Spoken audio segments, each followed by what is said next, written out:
Alhamdulillah, Waalaikumsalam warahmatullahi. alhamdulillahirabbil alamin wa bihi nasta'inu ala umurid dunya waddin. Asyhadu an la ilaha illallah wahdahu la syarikalah wa asyhadu anna Muhammadan abduhu wa rasul. Allahumma shalli ala sayyidina Muhammad wa ala ali sayyidina Muhammad. Dek gaga ada kami nang malebir puada, kami nama pasokinin nawai puada, sangadinna ada alhamdulillahirabbil alamin, mancajitan rasun kuru ketenrigang kata, lau riseseraja na pongalau ta'ala, mamuare naware kia disi-disingang, kita juga diberikan nikmat kesehatan, kesempatan, sehingga tak terasa malam hari ini kita masuk pada pembahasan ada si pakalabi alibineng. Salawat dan taslim senantiasa kita curahkan kepada junjungan kita, baginda Rasulullah Muhammad Sallallahu Alaihi Wasallam, naya adanna, gauna, nanya makona, mancaji akacoremade caluri di maneng, mancaji cayana lange, yarega minat zulumati lan nur. Malam hari ini menarik sekali pembahasannya, barangkali juga pesan yang sangat banyak khusus dicermati oleh moderator, oleh teman-teman juga yang tidak diminta-minta. Mungkin ada bulan depan rezekinya menikah, bulan depannya lagi ada yang menikah, amin. Sementara maku lagi datang rezeki kita, mungkin ini sudah menjadi pesan, ini menjadi bekal kita untuk mengarungi bahtera rumah tangga agar lebih baik. Sesuai dengan temanya, ada si pakalabi aliminengang, berarti kita akan membahas tentang bagaimana tata cara, bagaimana kebiasaan para leluhur bugis kita dalam praktek kesehariannya sebagai pasangan suami istri. Jadi sebelum saya persilakan juga kepada guru kita, saya juga suka sebenarnya hadir di pengantin, bukan karena pengantinnya mau saya lihat, tapi nasihat perkawinannya. Biasa ada Ustaz bilang begini, ya panasa libin yang makan, ya nisa pinasa barisi talun nalipu a i u. Jadi seorang istri harus paham tiga ini a i u. Apa yang harus dijaga kepada suami? Yang pertama a andrena, berarti makanannya pada suami. I inungan. Kemudian ulunna. Ulu yang kita bahas adalah pemikirannya, pandangannya, pendengarannya yang harus dijaga sesama pasangan. Meskipun di sisi lain AIU juga bisa kita masukkan dalam ranah tasawuf, AIU Allah Ta'ala idimi usompah. Jadi mungkin itu saja pengantar dari saya selaku moderator untuk pembahasan masalah ada sipakalabi alibinengang. Saya persilakan dengan hormat kepada guru kita Puang Odang. Bismillahirrahmanirrahim. Assalamualaikum warahmatullahi wabarakatuh. Selamat malam, salam sejahtera bagi kita sekalian. Alhamdulillahirabbil alamin. Assalatu wassalamu ala asyrafil anbiya'i wal mursalin. Allahumma sholli ala sayyidina Muhammad wa ala alihi wa sahbihi ajma'in. Amma ba'du. Segenap temalap bikeng yang tidak dapat saya sebut namanya satu persatu. Pertama-tama saya sampaikan salam hormat, taksim saya, dan segala renung harapan yang ada dalam diri saya kepada Anda sekalian.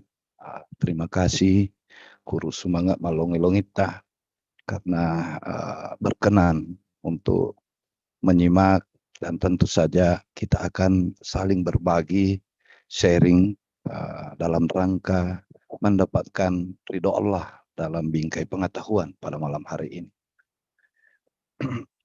Alhamdulillah, dengan tak henti-hentinya senantiasa memuja dan memuji kepada Allah Subhanahu wa Ta'ala, di mana setelah sesi Thomas Sikola yang sesi ketiga jika saya tidak salah hitung, kita tiba lagi pada suatu tema, ya, tema yang sesungguhnya jarang-jarang orang berani untuk membahasnya.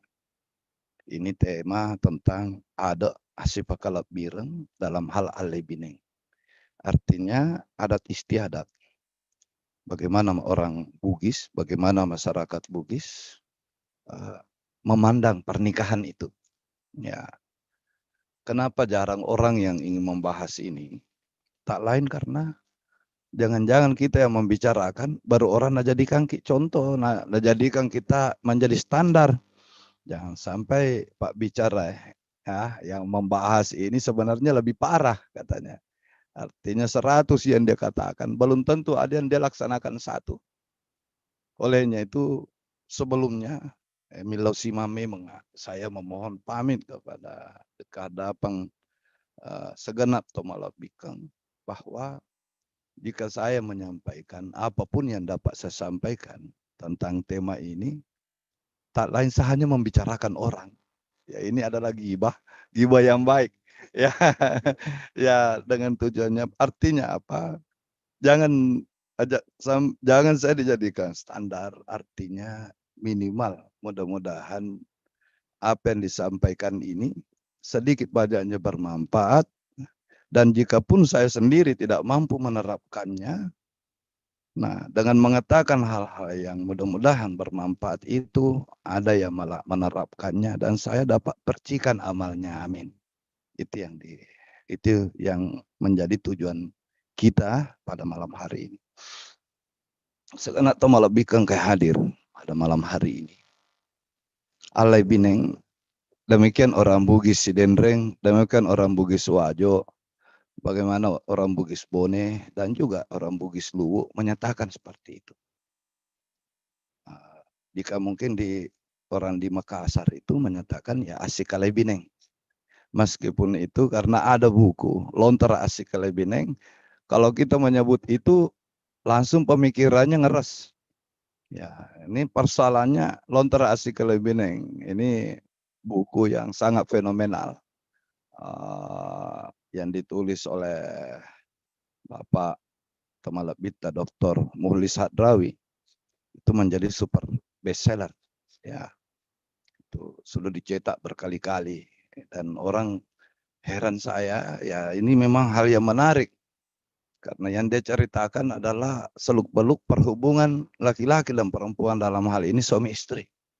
Ya, cuma yang dibicarakan itu di situ di buku itu ditulis dalam itu sesungguhnya adalah terjemahan Lontara. Itu dikisahkan ya sesuatu yang detail, apa yang dilakukan suami dan istri itu di dalam kelambu. Ya, jadi bukan itu yang hendak kita ceritakan. Meskipun nyerempet sedikit, ya bukan itu yang hendak kita ceritakan, mengingat ya insya Allah saya kira pada malam hari ini ada anak-anak saya dari mahasiswa Fakultas Ekonomi Unpar. Alhamdulillah saya sapa, terima kasih anak-anakku berkenan untuk menyimak pada malam hari ini. Mudah-mudahan ada manfaatnya bagi kita sekalian. Alai bineng apakah sesungguhnya itu pertanyaannya. Itu dari asal kata ada 2 gender yang disebut dalam satu kata itu. Lai dan bine. Ya.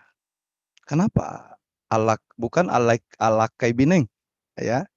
Ini lai ini kalau ini adalah jenis kelamin yang hanya diperuntukkan bagi bukan manusia. Kalau kerbau kita menyatakan bahasa Bugisnya tedolai. Kalau manu ayam manuk lai.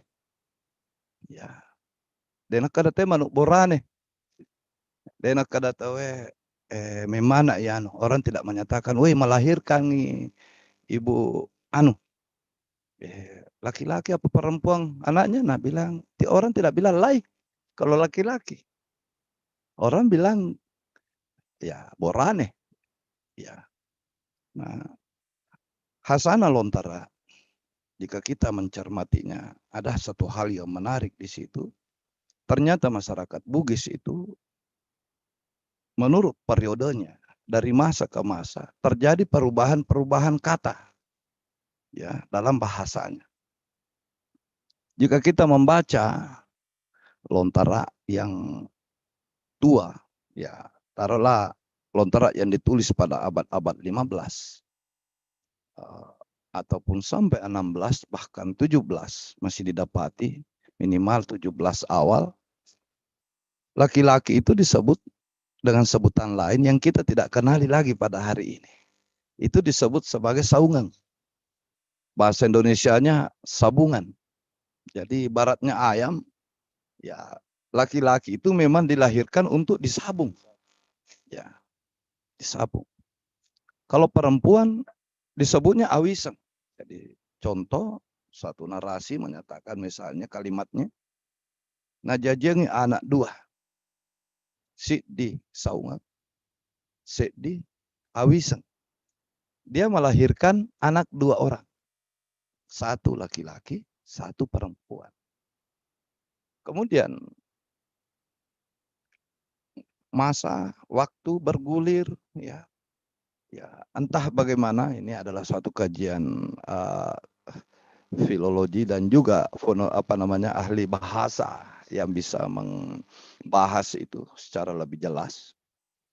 Dari awiseng, saungan dan awiseng ini berubah menjadi borane makunrai. Ya. Nah, yang tadi awiseng itu apa maksudnya?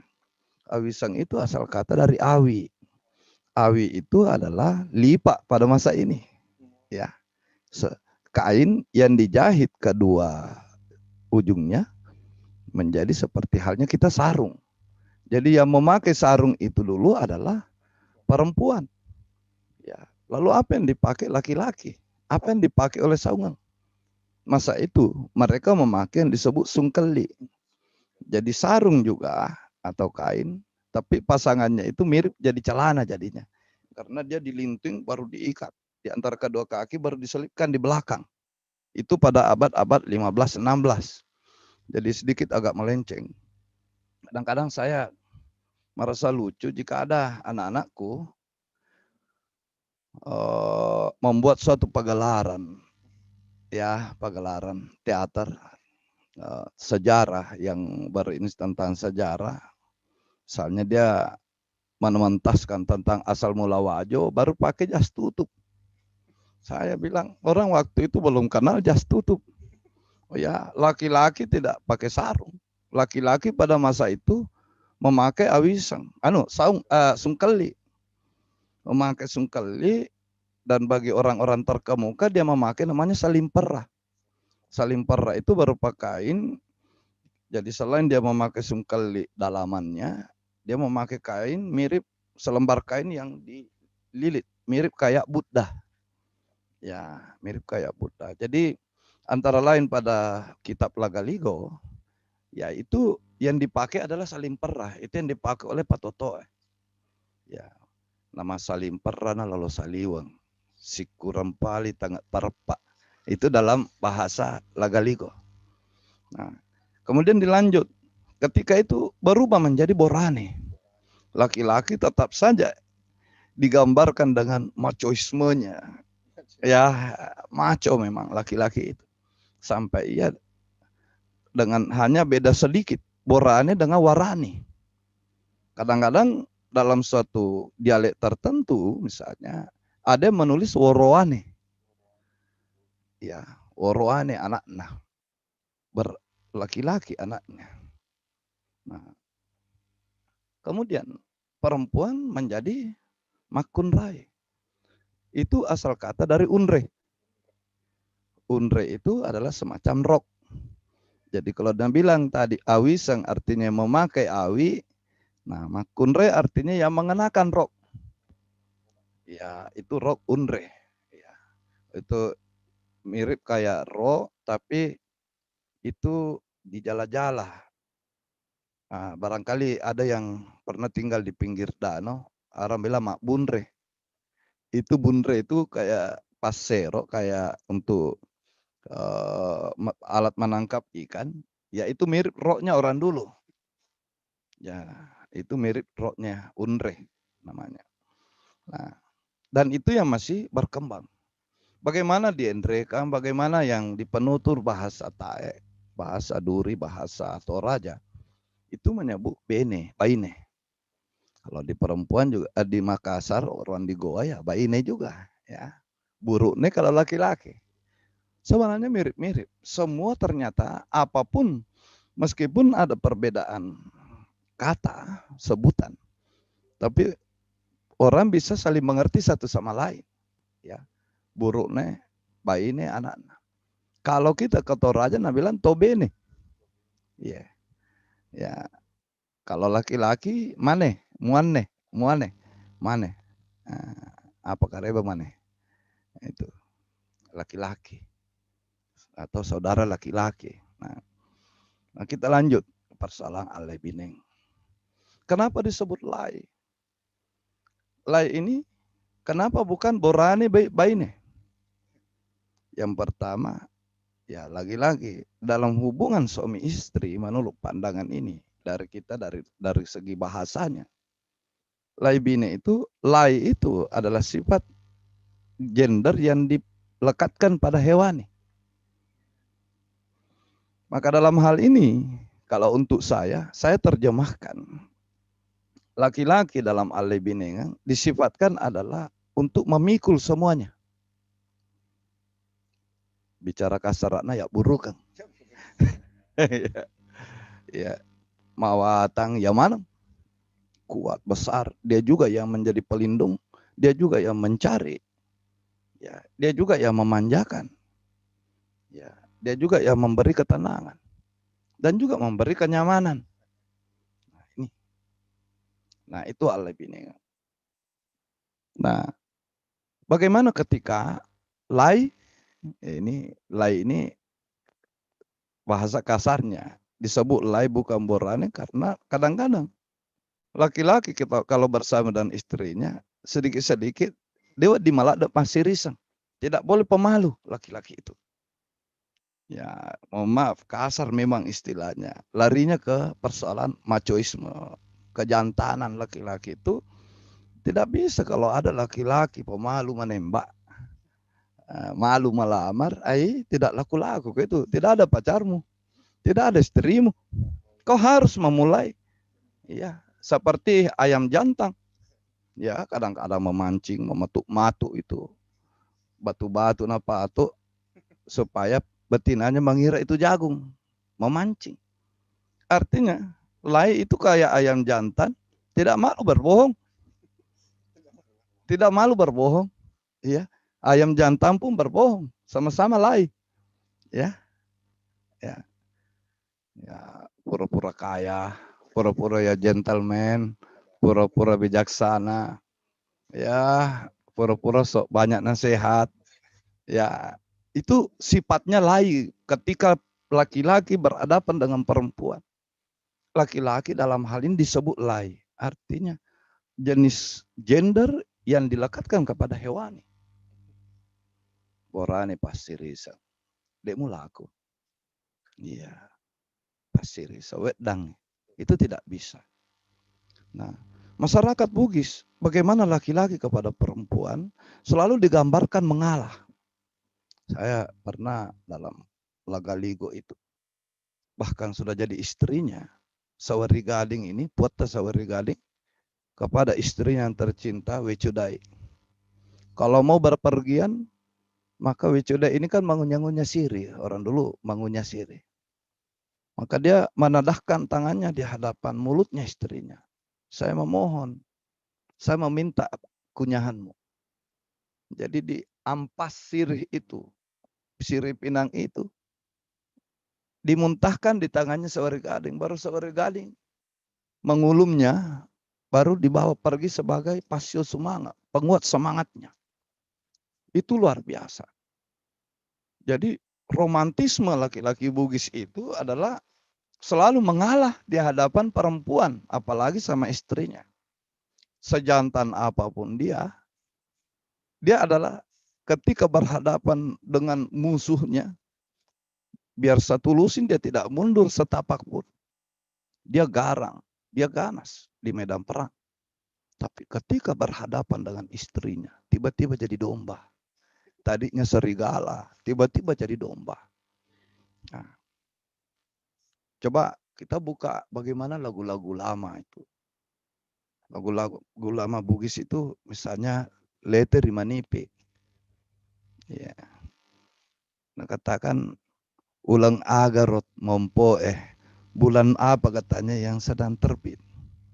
Ya, apa ulat to welam pelang masulo to tangka. Ya, bulannya para gadis, menyinari orang-orang yang hendak pergi melamar. Ya, bali bola, tangkap nak mai. Wahai tetangga, ibaratnya laki-laki bertetangga dengan wanita pujaan hatinya. Maka dia nyatakan, weh bali bola tangkap nak mai. Terimalah pinanganku. Mau nih micumu. Meskipun itu adalah ludah putihmu. Mau nanasa micu putihmu. Ini betapa merendahkannya dirinya kadang-kadang. Itu ya seperti itu orang Bugis. Ya. Nah, ketika sudah menikah, maka laki-laki pun di sini itulah menjadi tulang punggung segala-galanya. Dialah pencari, ya. Dialah memanjakan. Dialah yang memberi perhatian. Ya. Meskipun pada akhirnya kadang-kadang ada stigma, wah, ternyata sang bukan Bugis kalau tidak satu istrinya. Ya, jadi orang Bugis itu, laki-laki Bugis dinyatakan dia memiliki kasih sayang yang besar, sampai-sampai katanya tidak cukup untuk kalau satu diterima oleh hanya satu orang. ini bukan berlaku ini ya, bukan saya katakan semua. Ya, itu ada yang menganggap ya Bugis itu. Nah, kita lanjut. Olehnya itu para Tomalabika sekalian, untuk tema ini saya merencanakan minimal ada 2 sesi pertemuan. Yang hendak kita bicarakan pada malam hari ini adalah tentang ya sedikit banyaknya tentang pernikahan menurut pandangan orang Bugis. Yang kedua, kalau bisa masih ada waktu, ya kita tentang bagaimana menjadi suami. Ya, bagaimana orang Bugis itu jadi suami. Ya, jangan dihubungkan dengan saya. Ya, jangan. Saya cerita menurut apa yang saya lihat kepada orang. Ya, nah, yang ketiga adalah bagaimana menjadi istri. Ya. Nah, ketika menjadi suami istri, ini masuk ke tema pertama, subtema pertama. Bagaimana pernikahan? Sudah menikah, perempuan menyebut suaminya lakaiku. Ya, kalau dalam bahasa di Goa, buruk nengku. Ya. Nah, dalam bahasa lain misalnya di Bone, boraneku bisa. Sama pengertiannya, laki-lakiku. It's mine. Ini milikku. Ya. Begitu pula sebaliknya. Sang laki-laki kepada istrinya disebut baineku. Bahasa lainnya makunraiku. Ya, berbeda itu. Kalau orang bersaudara, laki-laki perempuan, laki-laki menyebut saudaranya anak darahku. Gadisku, artinya gadis yang berada di bawah perlindunganku. Ya, anak buraneku kalau saudara laki-lakinya. Tapi kalau kepada suaminya dia sebut lakaiku atau boraneku. Nah, kadang-kadang dihaluskan lagi ambokna anakku. Ambekna amanna anakku. Dalam bahasa ini. Ya, bapaknya anak-anak, anakku. Nah, kadang-kadang bahkan ketika sudah cerai, naudzubillah, itu tetap melekat ambok anakku. Ambok anakku. Indok anakku. Tapi itu berlaku juga yang belum cerai. Tapi itu paling jauh seperti itu. Yang masalah adalah lakaiku, boraneku, baineku, makunraiku. Dia adalah olehnya itu dalam masyarakat Bugis bersuami istri, artinya kesimpulannya adalah saling memiliki. Saling memiliki. Nah, apa yang dimiliki? Ketika sudah saling memiliki, yang pertama yang disebut sebagai masih disiri. Satu martabat, satu rasa malu untuk berdua. Yang kedua, silipu pese. Artinya satu tempat jahe bersama, satu pedis bersama. Susah senang kita bersama. Ya. Baik dan buruk kita adalah satu martabat. Kalau martabatmu jatuh, maka martabatku juga jatuh. Martabatku adalah martabatmu. Martabatmu adalah martabatku. Pese adalah solidaritasmu adalah solidaritasku. Artinya kita hanya berdua itu. Ya. Jangan cerita poligami dulu. Ya, itu martabat bersama. Ya, walhasil dalam hal ini kita melangkah ke persoalan kenapa orang menikah? Bagaimana? Apa tujuannya orang Bugis itu menikah? Kenapa sih harus menikah? Apa baiknya tidak usah ada pernikahan? Ya, orang hanya yang penting saling menghargai perasaan. Oh, tidak bisa.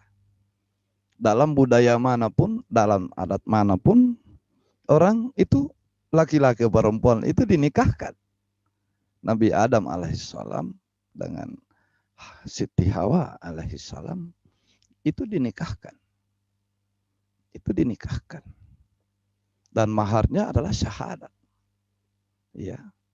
Nah, bagaimana dalam konteks orang Bugis sebelum Islam? Sama, dinikahkan.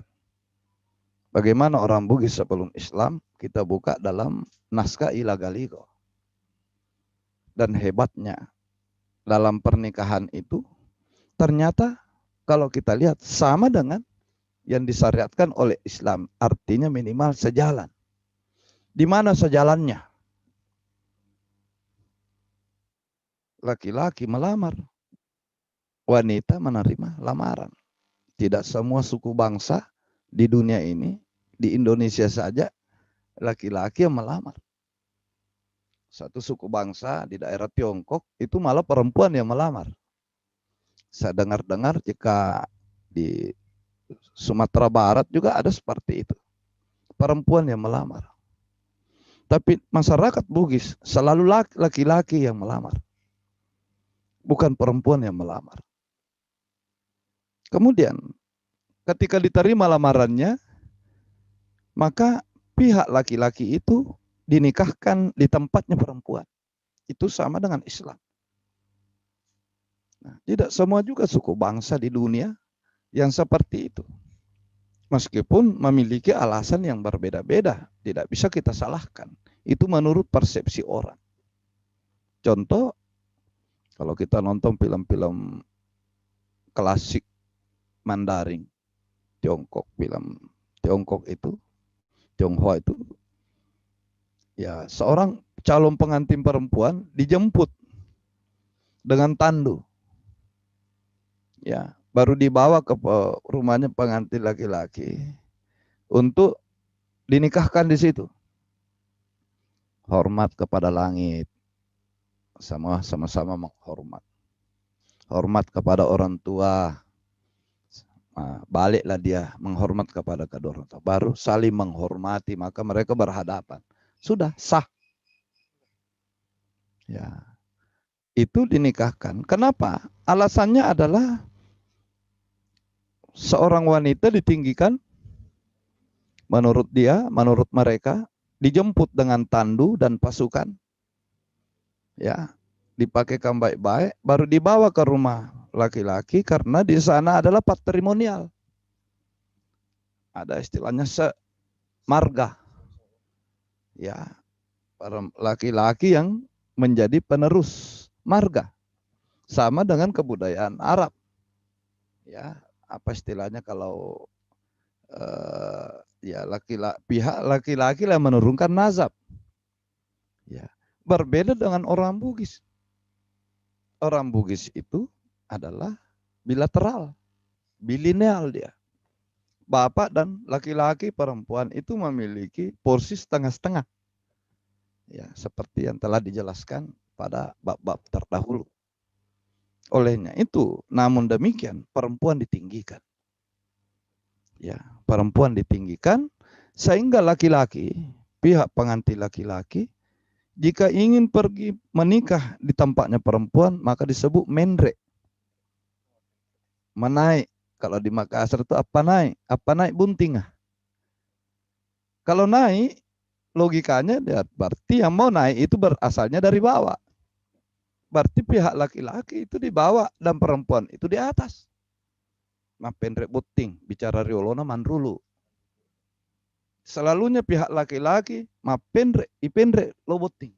Berarti tempatnya perempuan itu adalah sesuatu yang ditinggikan. Artinya perempuan di mata masyarakat Bugis itu adalah simbol martabat, simbol kesucian. Ya, orang mau mati jika perempuannya dinistakan. Anak perempuannya dinistakan.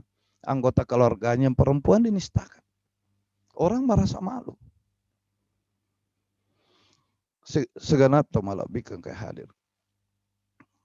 Nah setelah menikah, apa yang menjadi tujuannya pernikahan orang Bugis itu menikah ini panjang sekali. Yang pertama adalah kewija-wija. Berkembang biak. Itu semua juga seperti itu. Sapi pun juga kawin itu untuk berkembang biak. Ya, semua juga. Itu tujuan dasarnya. Ya. Namun demikian, dalam hasanah masyarakat Bugis, pada zaman dulu orang menikah itu tidak 1-2 hari seperti hari ini. Itu rumit. Nggak usah kita cerita bagaimana di istana. Di masyarakat paling biasa pun tidak akan 1-2 hari. Itu banyak sekali prosesnya. Dimulai memanuk-manuk. Mak bajalalang dulu, baru memanuk-manuk. Napa mak pesak-pesak. Pura mak pesak-pesak, barulah disebut mak duta malino. Sudah 4 proses. Pura mak duta, sudah mak duta malino, barulah disebut mak petuada. Pura mak petuada itu pada hari lain disebut mak pasyarakang. Nah, itu nantinya. Mak pendrek dui jolo, inapa mak baru mak pasyarakang. Sudah mak pasyarakang, baru apa butingan. Baru menikah. Sudah menikah, ada lagi namanya mak parola. Sudah mak parola, mak bani baisang. Masita baisang. Atau orang bilang mama tua. Iya. Nah, jadi apa? Kenapa orang seperti itu terlalu rumit?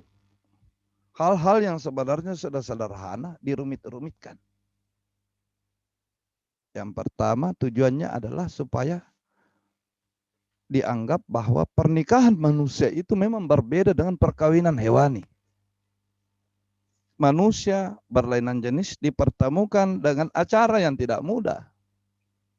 Nah kemudian ketika mereka melahirkan anak, maka yang menjadi anak itu lahir dari proses yang tidak semudah itu. Dengan proses yang berbagai macam, yang sangat panjang ini, menghabiskan uang, menghabiskan tenaga, menghabiskan waktu, ya. Jangan sampai juga ini juga menjadi penguat kepada suami istri ini. Mana salah sama anak temu taruh. Orang semua susah, 2 keluarga repot semua. Baru kalian mau sedikit-sedikit marah, ayo cerai. Ya, supaya dia nak ingat itu. Tidak semudah ini. Banyak orang berkorban di sini. Yang terjadi sekarang berbeda. Maces selesai. Sudah begitu, engkau anak cerai, selesai. Semudah itu juga. Kalau orang dulu tidak. Ya ribet di situ. Ya. Dan anak-anaknya yang lahir dalam bahasa Lagaligo, misalnya Sawari Gading. Sawari Gading itu adalah hasil pernikahan dari Batara Latu dengan W.O. Pusengang. Batara Latu itu ketika mau menikahi W.O. Pusengang di Tompo Tika, itu melalui perjuangan yang luar biasa. Ngerantau ke Tompo Tika di sebelah timurnya Luwu, baru di sana dia melakukan perang, menolong seorang putri yang ditinggal mati oleh bapak ibunya, raja, ya. Kemudian kerajaannya dikudeta, diambil paksa oleh pamannya. Ya. Jadi Batara Latu di situ membantu memerangi, merebut kembali kerajaan dari calon tunangannya ini. Perang dulu berdarah-darah. Setelah itu baru dilamar dengan baik-baik. Baru diboyong pulang ke Luwu. Nah, pun ketika dia menikah, maka 7 kapal harta benda yang dijadikan mahar. Ya, itu menurut dalam cerita Lagaligo, dalam epos Ilagaligo. 7 kapal yang jadi mahar. Habis harta, nyawa dipertaruhkan, merantau ke tempat yang jauh, menaklukkan gelombang untuk mencapai itu, mendapatkan seorang Weu Pusengan. Ternyata yang didapati adalah wanita miskin yang terbuang. Nah, begitupun dia diperjuangkan bagaimana mendapatkan kembali haknya. Setelah itu dilamar dengan penuh kemuliaan.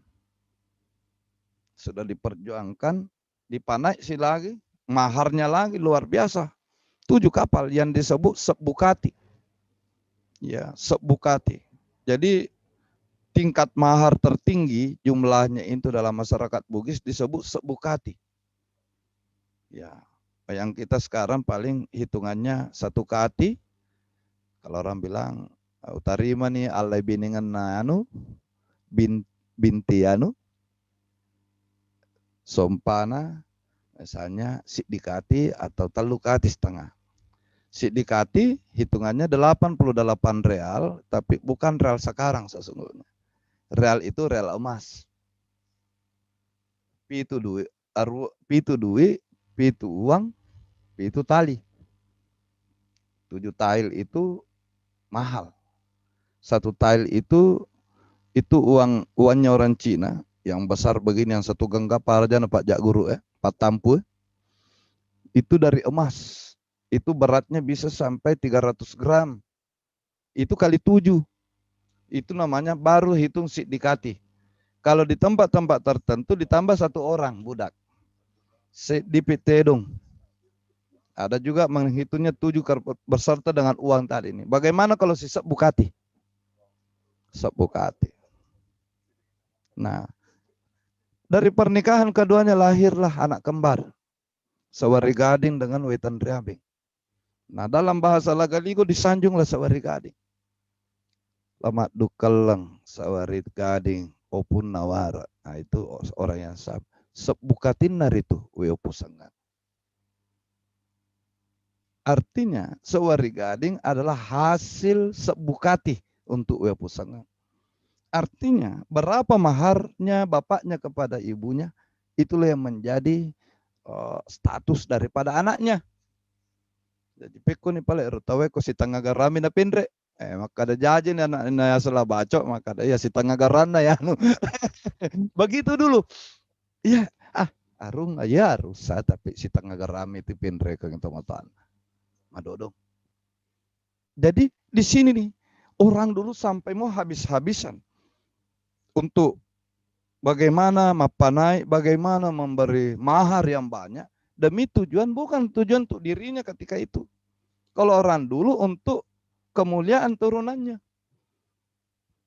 Istilahnya tarongin aseng ulawang untuk wija-wijana. Bagaimanapun statusnya anaknya itu akan diingat. Boy, dulu tuh luar biasa itu orang tuanya. Orang tuanya itu menaikkan mahar luar biasa itu. Anak itu baru lahir dia itu. Anak ilolo itu. Anak diminta-minta, anak diharap-harap. Orang dulu berbuat itu bukan untuk dirinya. Bagaimana sekarang? Oh, berbeda. Orang sekarang bukan mahar yang diutamakan, balancah. Kentara sekali kalau orang sekarang itu materainya luar biasa. Materialisme. Berlian nilau apa dan lain-lain, uang panai. Uang panai itu artinya balanca ya, uang belanja. Nah, jadi salah itu di film itu, nah bilang uang panai dalam kurung uang mahar. Gimana caranya? Mana Anda mau menulis film, membuat judul saja salah. Uang panai dalam kurung uang mahar. Uang panai itu artinya uang belanja. Duit papendre. Bukan mahar. Yang mahar itu yang dibaca ketika akad nikah. Ya, berbeda. Ya. Uang mahar itu, uang panai itu tidak dibaca. Tidak dibaca. Ya. Itu adalah ongkos operasional pesta. Dihabisi, jadi kencing saja nanti itu. Ya, ya. Nah, kembali kepada ini. Jadi untuk ke wija-wija itu tujuannya. Yang kedua adalah untuk mapalep daun, melebarkan daun. Pernikahan bukan antara satu laki-laki dan perempuan seperti itu saja. Tapi adalah untuk menyatukan dua keluarga. Ya, ini adalah untuk memperkuat jalinan silaturahim antara dua rumpun keluarga misalnya. Jadi kadang-kadang ada orang Bugis menikah di Jawa, menikahi orang Jawa, maka ada ipalep bayi daun ngeletuk tanah Jawa. Kita lebarkan daun kita sampai di tanah Jawa supaya besar pohon kita. Ini untuk memperkuat kaum. Dr. Sili Irrington, saya baca tulisannya pada majalah Bingkisan Kebudayaan Sulawesi Selatan tahun 1977. Dr. Sili Irrington adalah antropolog dari Amerika, kalau saya tidak salah dari Universitas California. Itu meneliti bertahun-tahun di Luwu, di mana beliau berguru kepada Andi Pangerang Oputusinilele, Pak Bicara Luwu. Beliau adalah hakim adat Luwu pada masanya. Di situ beliau mendapatkan bahwa masyarakat Bugis itu adalah masyarakat yang luar biasa majunya dari segi kehidupan sosial. Di mana dalam penelitiannya beliau sampai dia dapati yang disebut marriage diplomacy. Bahwa diplomasi pernikahan ada yang mempelesetkan, disebutnya bad diplomacy. Bad diplomacy itu artinya diplomasi ranjang. Ya. Nah, sebagaimana yang dinyatakan oleh seorang tokoh pahlawan nasional, Wajo, Raja Wajo, Lemat Dukal. Maka ketika ingin merantau ditanya, apa bakalmu Mak Dukal? Nah setalu capak puang. Capak lilaku. Capak katawaku. Capak kawaliku. Capak gajakku. Artinya, apa bekalmu? Ada 3 ujung. Pergi merantau. Ujung lidahku. Diplomasi. Oral. Yang kedua, ujung kemaluanku. Jika saya berdiplomasi, menjelaskan belum pahami, orang itu merasa dirugikan dan mau perang karena rasa malunya, maka saya bayar rasa malunya, mari. Ada ndak anakmu, ada ndak iparmu, ada ndak adikmu. Saya nikahi atau saya nikahkan dengan anak saya, maka selesai urusan. Masih di seri, artinya satu martabat kita bersama. Lebur semua seketika ketika itu. Yang kalau itu pun gagal, baru ujung senjata. Makanya, mohon maaf, saya kasih melencenglah sedikit.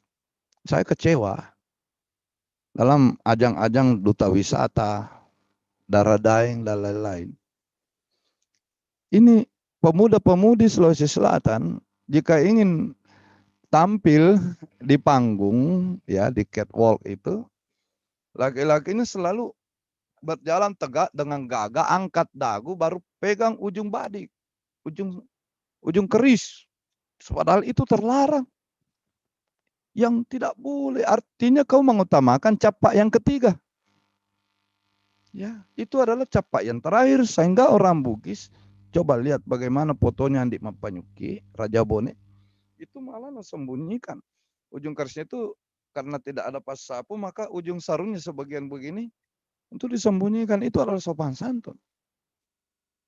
Orang Bugis yang pongah itu adalah yang selalu pegang, dia punya ujung senjata di depan orang. Itu tidak sopan. Herannya kok itu dijadikan kebanggaan, dijadikan ikon. Coba lihat, buka Google. Pasti kalau ikonnya adalah Dara Daeng, Dara Kalolo, anak Dara Kalolo, putri pariwisata, duta wisata, pasti kalau dari Sulawesi Selatan selalu pegang badik laki-lakinya. Agak tuh. Ya, ini yang saya kadang memang penting mentomi kita masih sekolah ini. Iya, kembali. Ya. Nah, kita kembali terlalu jauh ya. Seorang dinikahkan kadang-kadang melebat daun adalah untuk melebur supaya menjadi senyawa perbedaan itu jangan lagi menjadi perbedaan, menjadi kekeluargaan. Jadi orang dulu memang sering dijodohkan. Sering dijodohkan. Tapi tidak seperti Siti Nurbaya banget. Orang dulu matiro dulu. Laki-lakinya dulu kasih pilihan. Coba lihat foto Sawari Gading. Tiba di Cina, tiba di sana, maka menyamar dulu sebagai Oro. Oro itu orang hitam. Pergi menjual sesuatu, menjadi pedagang untuk melihat bagaimana sih mukanya Wecuda itu. Ya karena dia mau dijodohkan orang tuanya. Karena dia bersepupu satu kali. Ibu sama ibunya bersaudara. Orang Bugis dulu disebut matiro dulu. Pura-pura ke rumahnya perempuan. Ditemani pamannya. Sudah ada bisik-bisik. Baku lihat dulu. Laki-laki perempuan ini mau kemana? Mau pergi les. Jangan dulu nak. Mau apa urusannya dengan saya? Nak, bantu dulu ibu. Antar air panas, antar pisang goreng. Padahal ada tujuannya orang tuanya. Nah, si laki-laki ini kan sudah dikasih tahu. Lah mau nikahkan kau nak dan ini. Bagaimana mukanya? Lah, coba dulu, lihat dulu. Ya. Maka duduk memang menerima. Oh, nah lihat nih. Oh, ini. Nah, pulang ditanya di perjalanan, magamo? Dinalak kalang. Tidak cocok. Artinya ya enggak jadi. Ya. Nanti ada signal bagaimana? Pak terubawan nih. Lanjut ya. Belum bisa jadi sebegitu. Dikasih dulu signal juga kepada orang tua pihak perempuan, keluarga perempuan. Nah, lanjut katanya. Tanya dulu nih si perempuan itu tadi yang kau hidang ke air panas itu ada masuknya. Enggak mau kak, tapi lari tertawa. Atau lari sekali menangis. Kalau orang dulu. Ya, orang dulu. Ya, signal. Bagaimana? Bapak jadi mani bawang.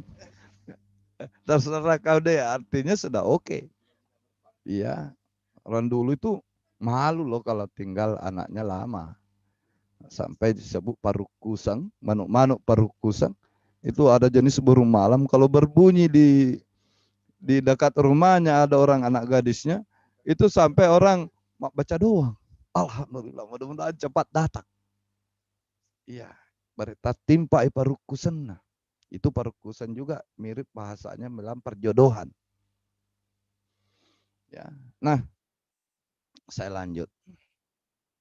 Makanya orang dulu jarang ada sih terjadi bahwa dinikahkan, dijodohkan paksa, tapi tidak semua. Tapi orang dulu jika sudah menikah, biarpun sudah saling suka, tidak langsung baku pegang tangan.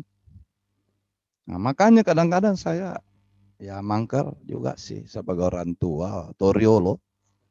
Anak-anak sekarang sementara duduk di pelaminan, macaritai. Ini kedua pengantin ini, kedua mempelai. Ajak macarita. Ran dulu malu sekali kalau aku kenal. Oh, Nandri bicara. Berarti ada mendahului ini. Si jarang ya. Orang dulu malu sekali. Biarpun ada konteks, baku surat-suratan itu sudah ada saling curhat, sudah saling mencinta. Pura-pura tidak saling mengenal, sama-sama anteng ke depan. Menghadap begini. Nanti selesai di kelambu ilomu. Terserah. Tapi jangan di depan orang. Kalau sekarang macaritai. Iya, macaritai. Ini. Ya, artinya sekarang, kenapa memang perlu ini diingatkan? Perspektif, persepsi, pandangan masa dan masa berikutnya itu memang kadang-kadang sudah berbeda. Cuma persoalannya, perbedaan itu ada yang larinya ke negatif. Nilai-nilai hilang. Ya, nilai-nilai ada yang hilang. Nilai-nilai baik itu ada yang hilang. Sesuatu yang menjadi rasa malu pada zaman dulu menjadi sesuatu yang menjadi wajar-wajar saja hari ini. Nah, pertanyaannya, akhlak orang dulu dengan sekarang apakah sama? Nah, sementara kita lihat, kita baca sejarah, bagaimana hadis Rasulullah. Kehancuran suatu bangsa dimulai dari penurunan akhlaknya. Ya, ketika orang mau dunia sudah mau kiamat, orang bersenggama di pinggir jalan itu biasa. Itu ciri-ciri dunia sudah mau kiamat. Sesuatu yang dikeramatkan menjadi sesuatu tontonan. Ada sekarang. Sudah terjadi. Apa bedanya hewan? Jarak persamaan antara hewan dengan manusia sudah semakin tipis. Kalau dulu manusia dan hewan itu betul-betul dari jauh sudah dipahami sangat berbeda dari segala aspek. Kalau sekarang tidak. Malah orang banyak menato tubuhnya dengan tato hewan. Ya, raja, wali, dan lain-lain. Ya. Jadi saya lanjutkan. Yang ketiga adalah pakaian realep bireng. Jadi orang dulu pakaian realep bireng artinya menaikkan derajat. Alep bireng orang dulu dengan sekarang. Setiap zaman itu berbeda. Berbeda pandangan orang. Ya, sesuatu yang berharga zaman dulu belum tentu berharga pada hari ini. Begitu pula sebaliknya.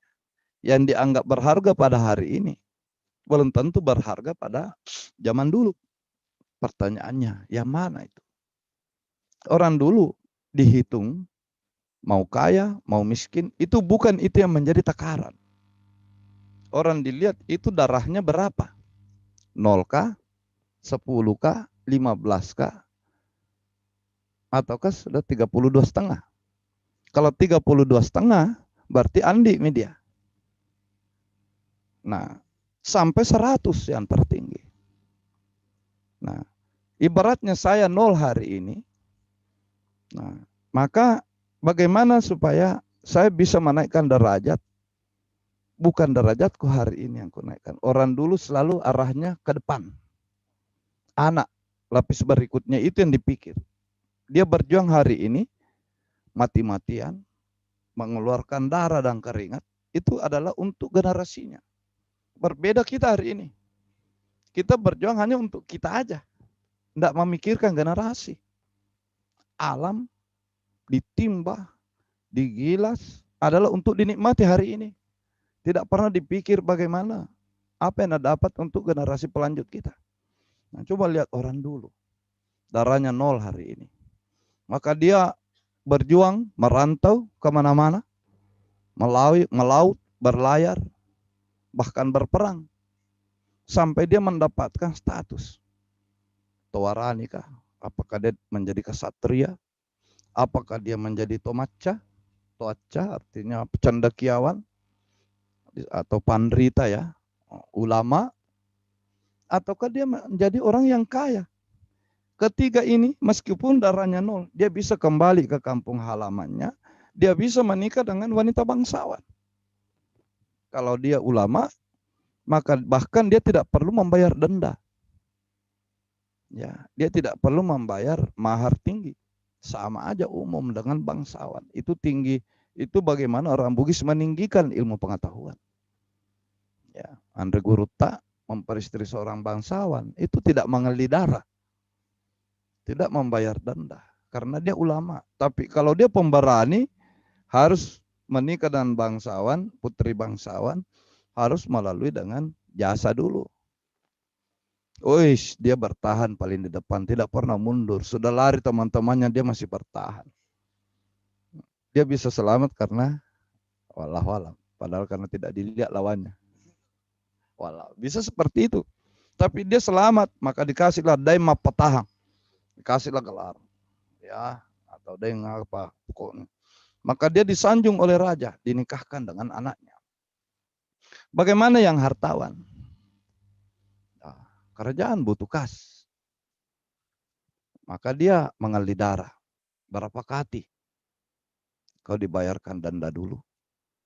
Nah, kalau dia memperistri bangsawan yang 70% darahnya. Jadi orang dulu ibaratnya masing-masing punya KTP. 0. Oh, kau lihat anumu, oh 15 balik kau. Oh ya anu 10. Oh yang 100. Semua orang punya itu. Ya, nanti kita bahas di tempat lain. Semua orang ditimbang darahnya. Itu adalah status. Kau mau kaya, kaya sebagaimanapun, tapi kalau kau memiliki darah 0, maka tempatmu di situ. Kau miskin, tapi kau memiliki darah 50, maka tempatmu di sana agak atas. Nah, bagaimana caranya orang ini? Dia peristri bangsawan darah 70. Dia 0.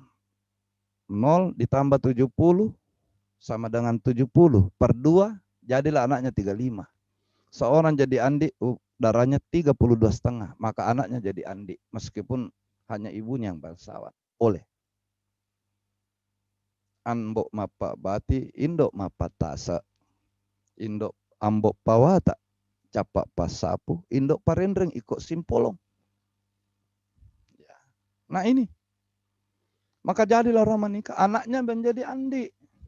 Anaknya juga berprestasi, dia bisa menikahi bangsawan lebih tinggi. Maka cucunya menjadi bisa darah 70. Bisa terjadi. Sementara yang 100 hari ini beristri 0, maka anaknya jadi 50. Yang 50 beristri 0 lagi, tidak ada prestasi, maka anaknya 25, tidak bisa Andi. Itu aturan dulu, itu di lontara wari pengadara. Dalam bab timbang darah. Masyarakat Bugis seperti itu. Dia berpikir kesuksesannya adalah dilihat nanti pada generasinya. Bukan apa yang terjadi padanya hari ini. Dia pernah kaya tiba-tiba, terus dia miskin, tidak ada dia lihat kepada anaknya, maka dianggap 0. Tidak ada prestasi. Makanya orang dulu, orang Bugis dulu dilihat, sudah tua bongkok masih menanam mangga. Bukan mangga kayak sekarang, mangga yang 3 tahun berbuah. Cangkok. Dia tanam kelapa yang harus menunggu 15 tahun baru berbuah. Lah, weh, kok umurmu sudah 90 tahun? Kenapa masih menanam mangga? Ya untuk anak cucuku makan. Bukan untuk saya. Orang dulu berpikirnya termasuk pernikahan. Dalam rangka itu, itulah salah satu tujuan sampai disebut pakaian alat bireng. Untuk menaikkan derajat. Ya. Kemudian yang keempat adalah mapasibeta cinna. Nah ini. Mapasibeta. Sibeta itu berebutan. Cinna itu adalah keinginan. Plus kutub positif bertemu kutub negatif, sama-sama bertemu lengket. Wah, saling dia sibeta cinna. Artinya bahasa agamanya inilah disebut mawaddah warahmah. Berkasih sayang. Ya. Itu juga tujuannya. Itu adalah hasrat manusia. Saya tidak suka pakai istilah kebutuhan biologis. Kebutuhan biologis. Ayam juga iya melakukan itu. Ya. Dia tidak pakai perasaan. Kalau kita, orang Bugis itu memakai perasaan. Nah bagaimana orang suami istri Bugis? Anaknya sudah setengah lusin, tapi tidak pernah dilihat dia di depan umum berpegangan tangan. Ya, orang dulu itu karena alat bireng. Alat bireng. Kepada suami istri pakai ide. Ya, padahal di kamar terserah kamu pakai apa. Itu rahasianya berdua. Mereka berkasih sayang dengan cara saling memuliakan satu sama lain. Tidak 100% dibuka. Orang dulu enggak begitu. Ya. Sampai nanti 100%-nya ketika sudah tua. Orang dulu tidak saling mengkasari untuk saling mendominasi satu sama lain. Suatu cerita. Seorang suami istri. Sejak muda kadang bertengkar. Ya, suami istri mana enggak bertengkar.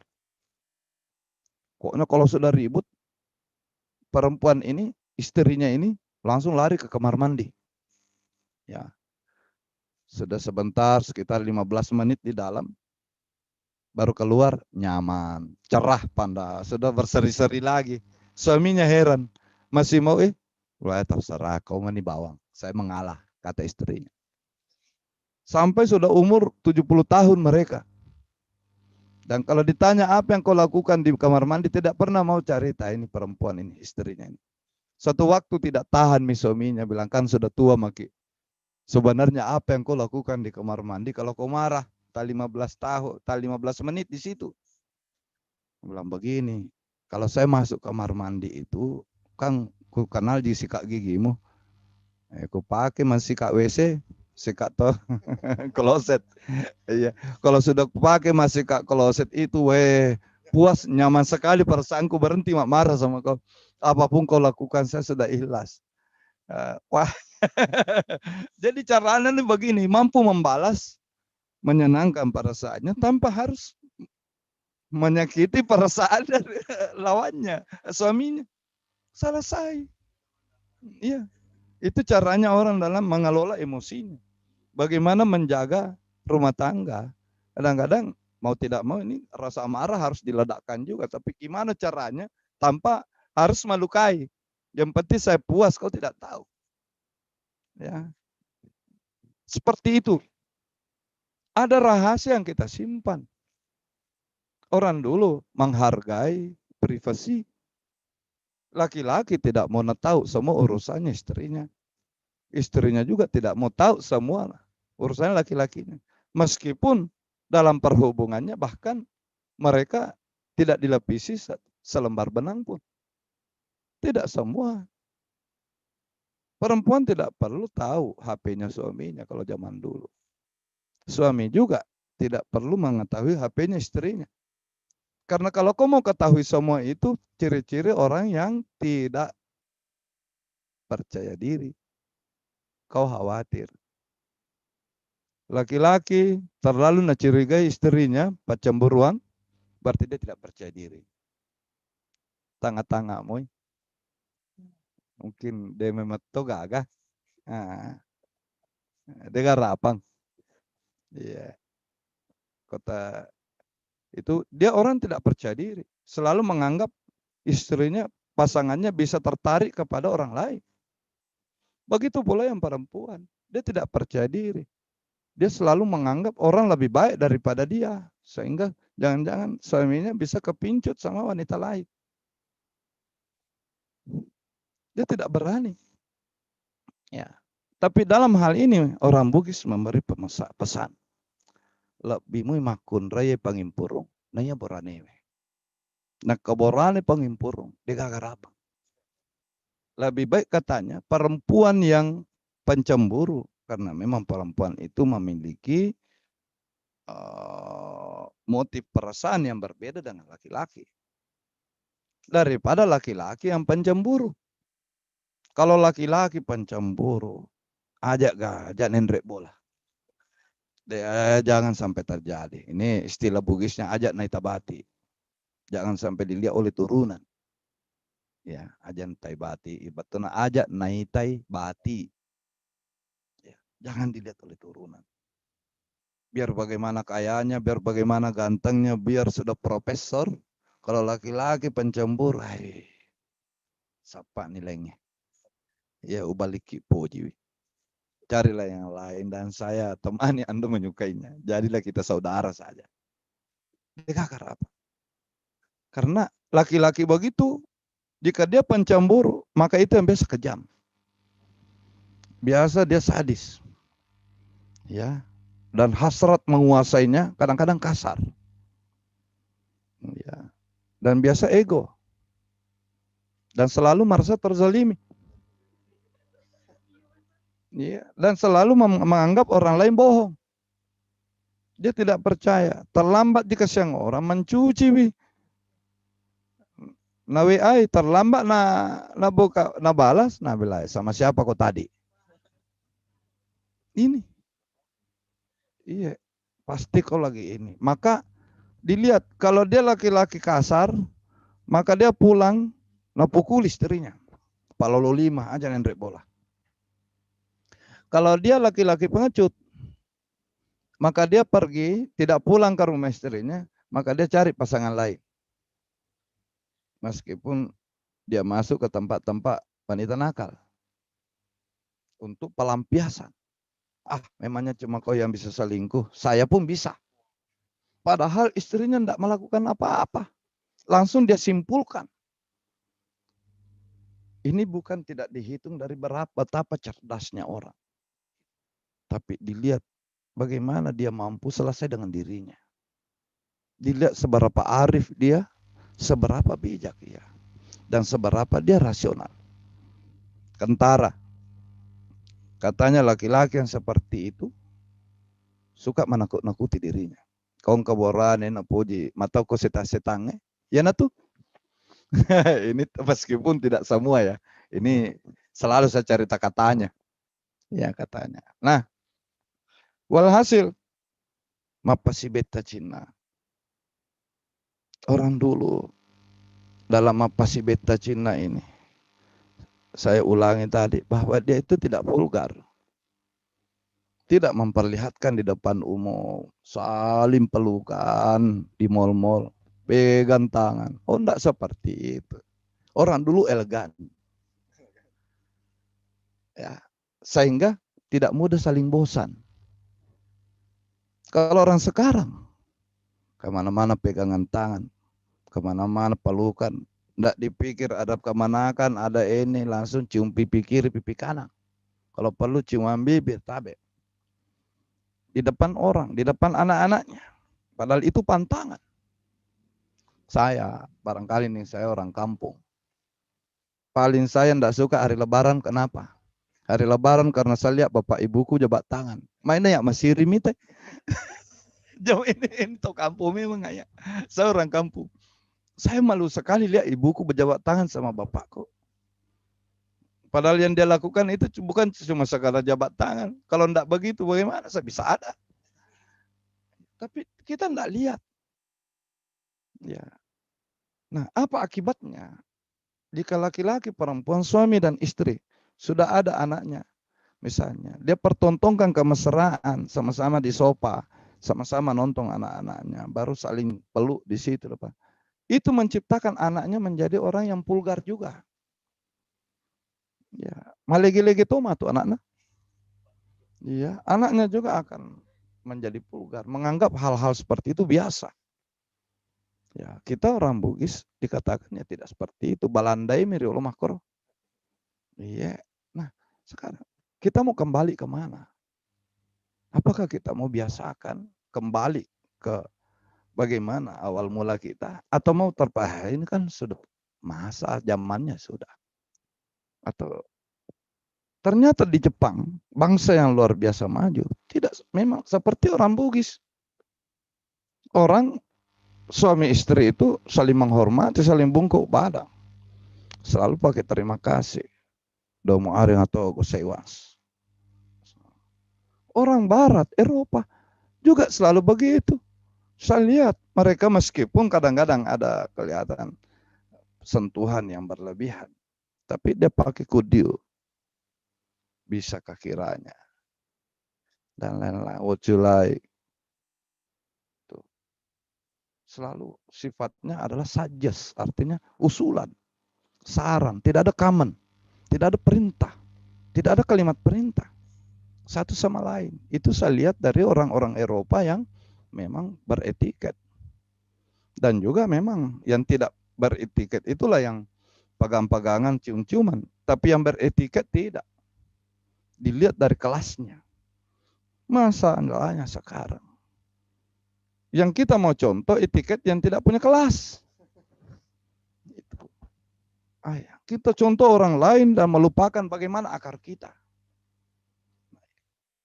Kemudian yang kelima, pengerat tanah. Pengerat tanah itu artinya begini. Suami istri yang samawa, sakinah mawaddah warahmah. Dalam suatu negeri itu akan melahirkan anak-anak yang berakhlak. Tidak bisa samawa, sakinah mawaddah warahmah jika keduanya tidak memiliki akhlak.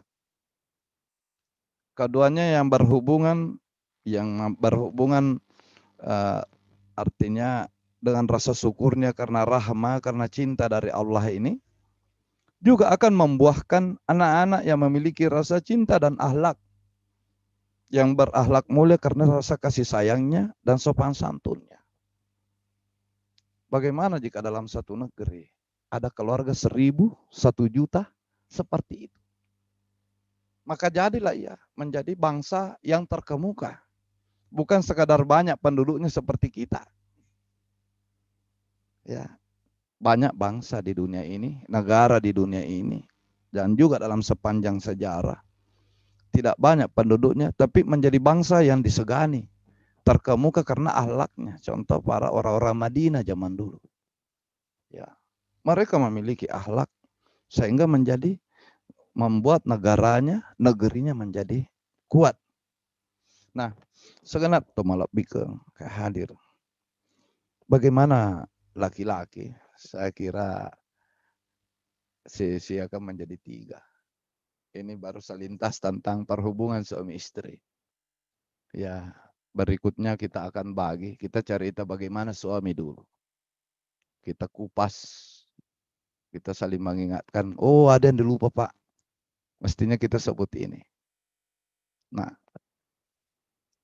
saya menjadi penutup untuk saya. Saya coba dalam lontara sebo. Jadi saya juga memiliki lontara sebo di rumah. Itu kalau yang dalam bahasanya Dr. Muhlis itu adalah sikalebining. Antara lain dinyatakan bagaimana laki-laki itu borane maseng manrapi rimakun renna. Borane maseng manrapi rimakun renna. Artinya kalau pengertian saya suami yang sangat-sangat paham, yang sangat-sangat memaknai dalam hal membahagiakan, dalam hal mengenali istrinya. Jadi laki-laki dulu yang diminta untuk mengenali istrinya. Ya. Kemudian rekuah temakwair. Andaikan tidak seperti itu. Jika ia tidak tahu, ia tidak paham bagaimana menjadi suami, bagaimana membahagiakan perempuan, disebut ia naraturiasa gau tobongo. Itulah yang dimaksud sebagai perilaku orang-orang bodoh, orang-orang tolol, orang-orang dungu. Ya. Kemudian gau mape baci-baci. Gau mape baci-baci adalah perilaku yang bisa menimbulkan ketidaksukaan orang. Ya.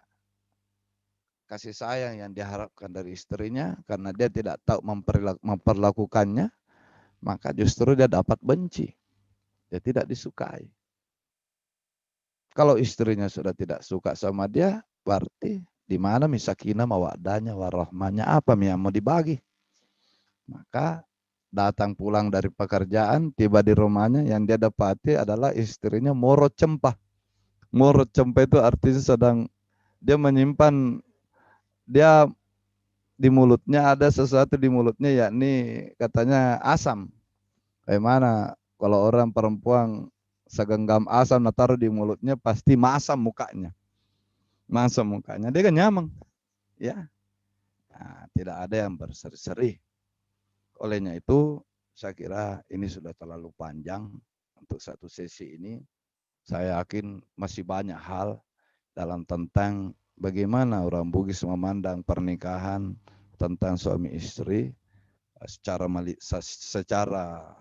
sekilas dulu. Tentunya kita akan bisa menggalinya pada sesi diskusi. Saya kira itu yang dapat saya haturkan di hadapan Tomalak Bikeng yang Maneng. Jika ada lebih, mudah-mudahan menjadi manfaat. Nareko angka tepagan pada idi papagan. Saya akhiri mamuare resiruntu ketahuan ni angkai menjadi patampa barakah. Mak darari ini nawa. Nannya menjadi pangindri pamase. Saya akhiri wabillahi taufiq wal hidayah. Wabillahi fisabilil haq. Wassalamualaikum warahmatullahi wabarakatuh. Waalaikumsalam warahmatullahi wabarakatuh. Jadi teman-teman sekalian, itulah tadi pemaparan materi. Semoga bisa memantik nalar kita, di mana pada malam hari ini kita membahas masih pada ada si lebih-lebihnya. Mungkin ini masih bagian pertama, jadi bisa jadi akan ada 3 pertemuan Khusus malam hari ini kita membahas tentang bagaimana itu pernikahan, apa tujuan pernikahan, dan bagaimana cara pandang manusia Bugis, dalam memaknai pernikahan. Jadi pertemuan ke depan mungkin kita akan bahas tentang, bagaimana menjadi istri dan bagaimana menjadi suami. Jadi bagi teman-teman yang ingin bertanya terkait, tema kita pada malam hari ini bisa di-raise hand, kemudian disampaikan pertanyaannya, bisa juga dengan mengetik, pertanyaannya di kolom chat, nanti dibacakan oleh moderator. Saya cek dulu.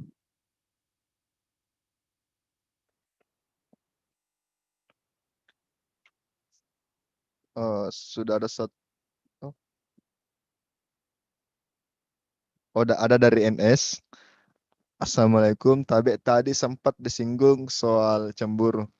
Tadi Bapak katakan lebih baik istri yang cemburuan daripada laki-laki.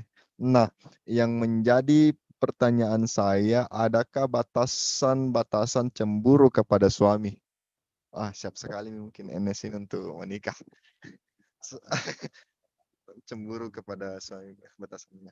Ya, selanjutnya mungkin masih ada dari teman-teman, kita mungkin beri kesempatan, eee, 2 lagi pertanyaan ke teman-teman. Apakah masih ada? Kita cek lagi. Barangkali juga ada pengantin baru di sini, di room kita, bisa bertanya. Ada.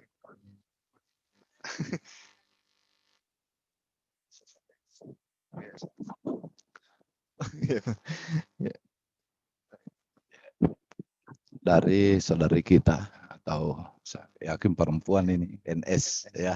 Jadi entah Ananda atau Adinda, yang pasti bukan kakanda saya. Ya, jadi begini, cemburu itu sebenarnya manusiawi. Ya, cuma dalam orang Bugis itu banyak istilah sama dengan bahasa Indonesia. Cemburu dan iri hati itu berbeda ya. Tapi dalam Bugis juga memang berbeda. Cemburu itu mengarah ke yang disebut mengimpuru. Kalau iri hati itu masih iri hati. Ya, malu-malu hati, masih iri hati. Dari mana timbulnya cemburu itu? Kita cemburu itu terhadap yang kita cemburu itu, yang menyebabkan kita cemburu itu pasti orang yang kita sayangi, yang kita cintai. Di mana kita tidak ingin orang lain disayanginya sama seperti kita. Menyayanginya seperti sayangnya kepada kita. Kita mau menjadi satu-satunya, tidak ada yang lain. Seperti itu. Itu timbulnya seperti itu. Ya. Kenapa sampai kita ingin disayangi oleh dia? Disinilah yang menjadi perdebatan. Sebenarnya, jika kita, orang bilang begini, cemburu itu pertanda sayang. Saya katakan, sayangnya kepada siapa? Untuk kepentingannya kah atau kepentingan orang yang dia sayang? Ya. Orang yang cemburu itu adalah orang yang terlalu fokus terhadap dirinya. Aku. Milikku, milikku, milikku, milikku. Tidak boleh orang lain. Milikku, milikku. Kau mau bahagia atau tidak, pokoknya kau milikku. Tidak ada urusan dengan perasaanmu. Yang penting kau adalah punyaku. Lakiku je. Suamiku. Ya, kan ada ku memang di dalam. Ada batasannya. Dan rupa nak. Kalau masih dalam batasannya memang masih cemburu. Kalau sudah di luar batas, gila namanya. Jangan. Ada yang seperti itu. Saya dapat kasus.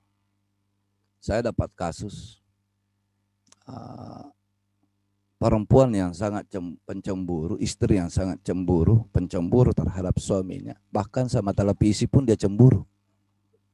Kami laki-laki sama-sama menonton sinetron, perempuan di televisi, nah bilang soalnya, cantiknya, langsung berdiri istrinya, masuk di kamar, masuk di kamar, nah hempaskan pintu.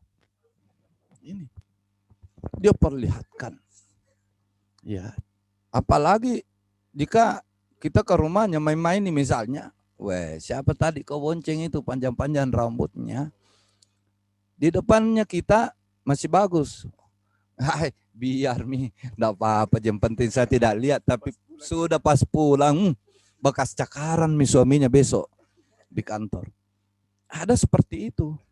Ada seperti itu. Itu sebenarnya batasannya jika sudah melampaui, artinya ego. Cemburu itu batasannya adalah akal sehat. Ya, harus rasional. Ya, cemburu itu akal sehat sebenarnya.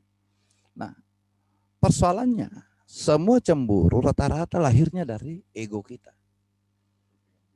Dari mana dulu? Pertama, kita merasa sudah maksimal. Kita ini menganggap perhubungan dengan suami atau suami kepada istrinya, kita ini selalu yang paling berjasa. Saya yang masak, saya tuh yang bersih rumah. Semua sudah kulakukan ini itu. Tidak pernah memikir apa yang pasangan kita lakukan. Nah, maka karena kita merasa bahwa sudah sangat-sangat melakukan banyak hal dan paling berjasa di antara kita berdua, maka kamu, Anda harus berbakti kepada saya. Ya. Ya. Jadi bukan hubungan suami istri, perdagangan itu. Itu sehingga muncul ada keluhan. Ini keluhan sepihak yang saya dengar. Seorang suami yang mengeluh. Ina sang biniku ipak tanah sekobolai. Si tahu mak mali biningan.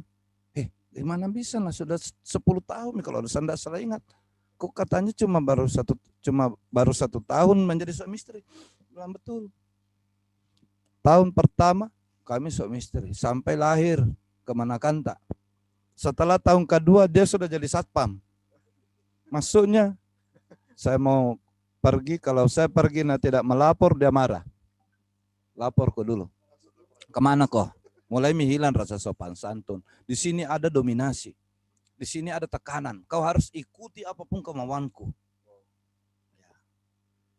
Karena kalau kau tidak ikuti, maka saya tidak bahagia. Dan saya tidak senang, maka kau tidak kumasakkan.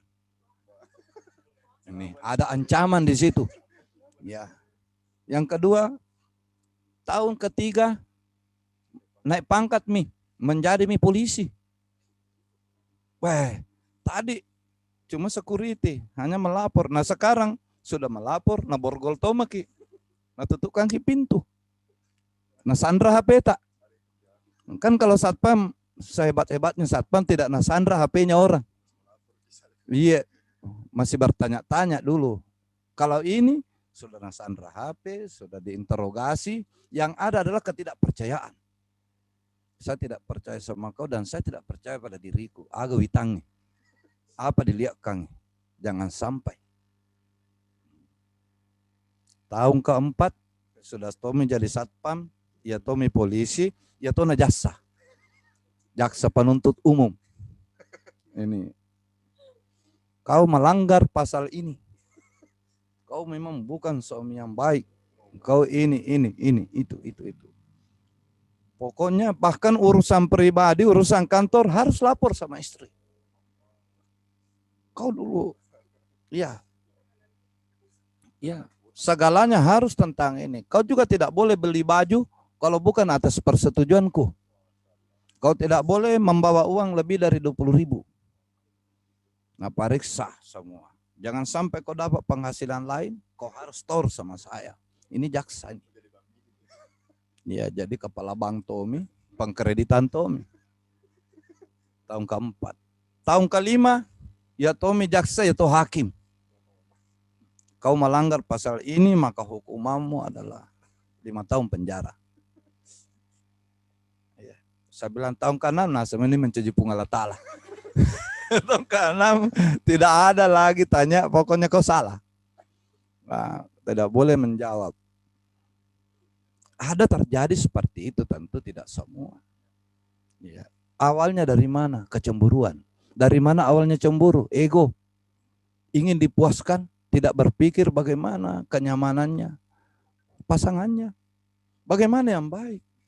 kalau dalam sakinah mawaddah warahmah artinya asimelereng itu adalah tidak dipikir diri sendiri, dipikir, weh memang kasih kata ibu-ibu taliwa terlalu baik tosi. Selalu napikir, pergi kemana-mana, pergi pengantin, napikir orang di rumahnya, suaminya. Wih, napoji lakiku ye, maka malah kantong-kantong.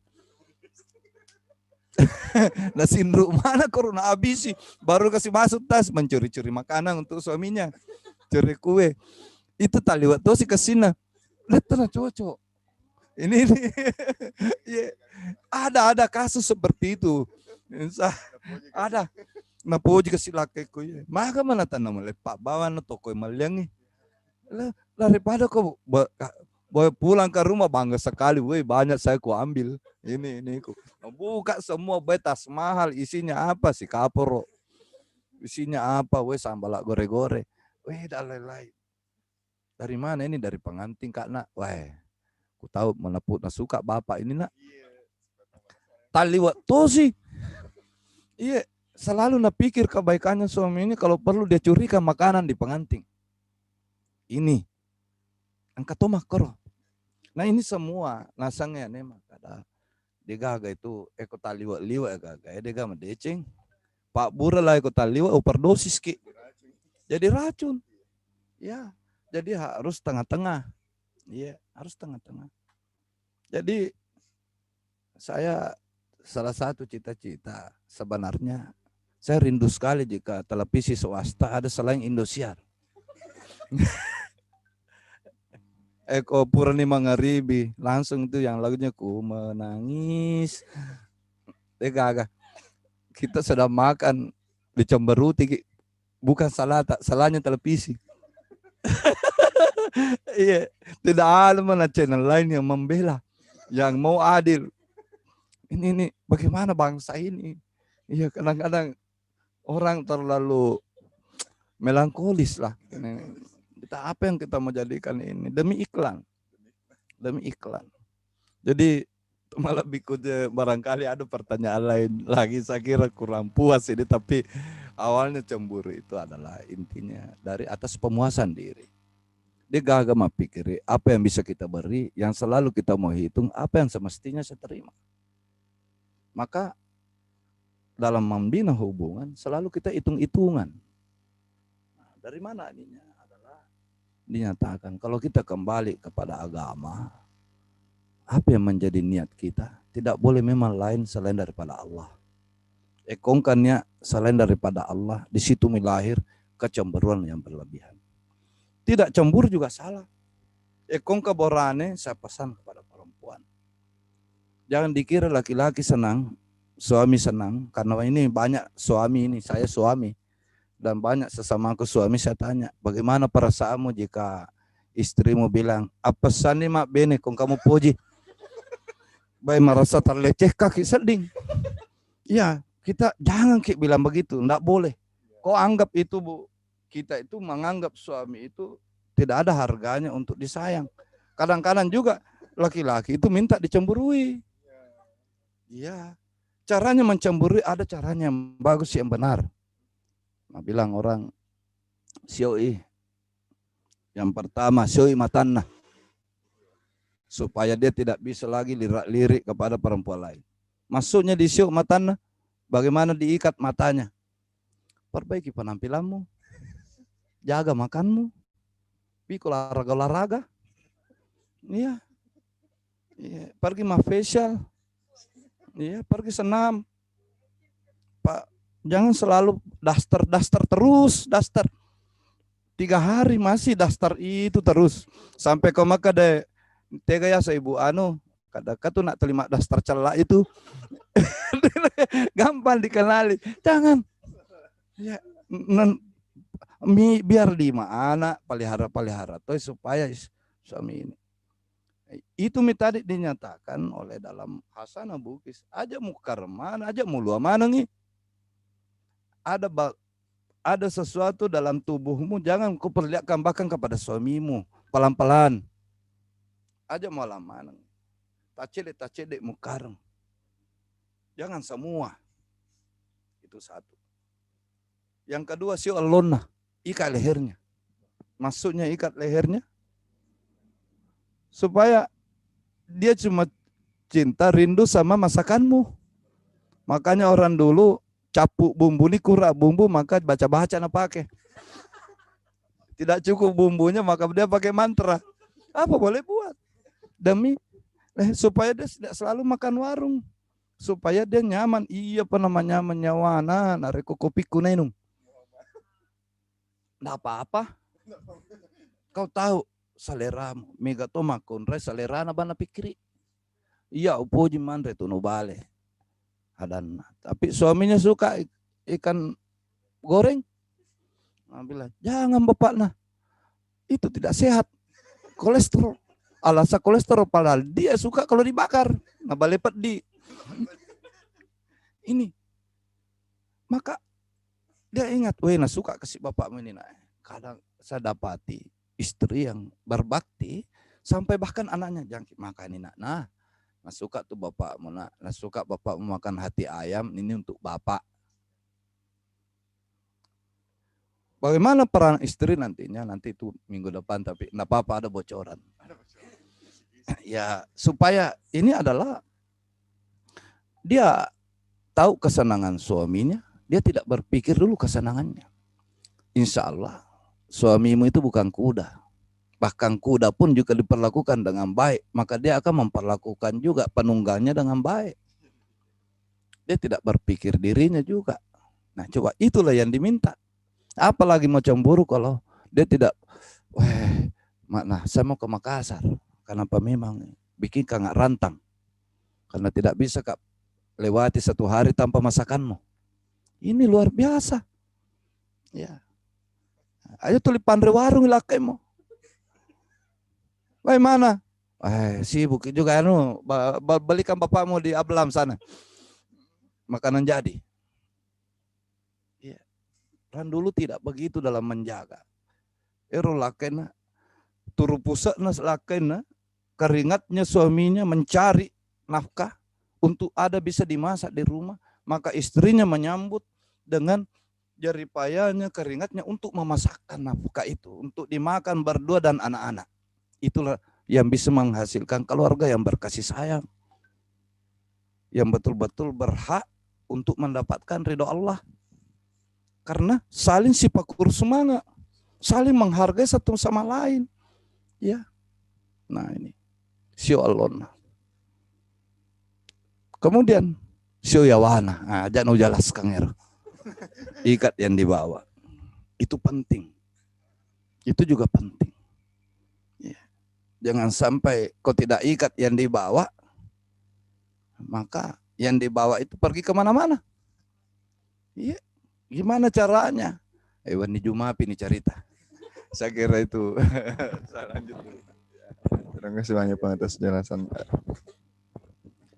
Semakin menarik Bang, perlu kami sampaikan bahwa peserta malam hari ini tadi saya lihat maksimal 99.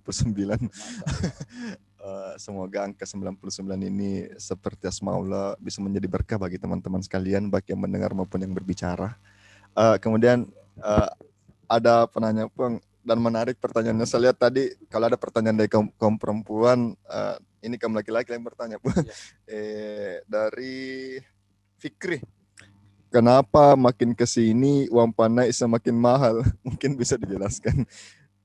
Terus dari Fitriani Barsyam, Assalamualaikum Bang, semoga sehat selalu. Tadi ada dibahas tentang derajat orang yang bisa dikatakan sebagai andi. Saya ingin tahu Bang, karena sekarang ini banyak sekali yang memiliki perbedaan persepsi mengenai andi itu sendiri.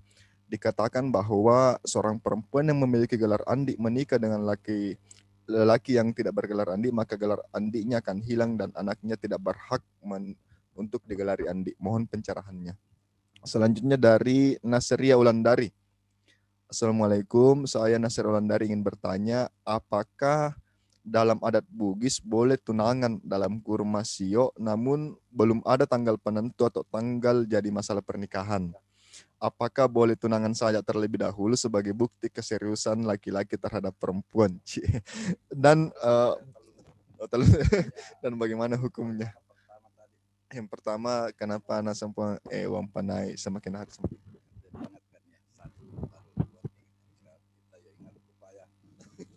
bagaimana uang panai? Kenapa uang balanca? Ya, kalau di daerah Goa ke sana disebut uang panai. Kalau kita di Papendre atau di balanca. Jadi bedanya dengan mahar. Uang panai, duit balanca, duit Papendre itu adalah untuk betul-betul biaya operasional kegiatan pesta. Tidak boleh ada tinggal. Ya, olehnya itu zaman dulu uang panai sebenarnya bukan yang utama. Orang dulu duit Papendre, duit balanca, uang panai itu tidak pernah menjadi sebab orang tidak jadi dinikahkan, membatalkan pertunangan atau pernikahan. Yang menjadikan batal pernikahan itu adalah persoalan lain, utamanya persoalan mahar. Mahar yang kadang-kadang tidak banyak, tapi persoalan prestise. Contoh, saya anggap derajat darahku sama hitungannya dengan perempuan itu. Cuma persoalannya dia minta mahar pitu kati ditambah sandra.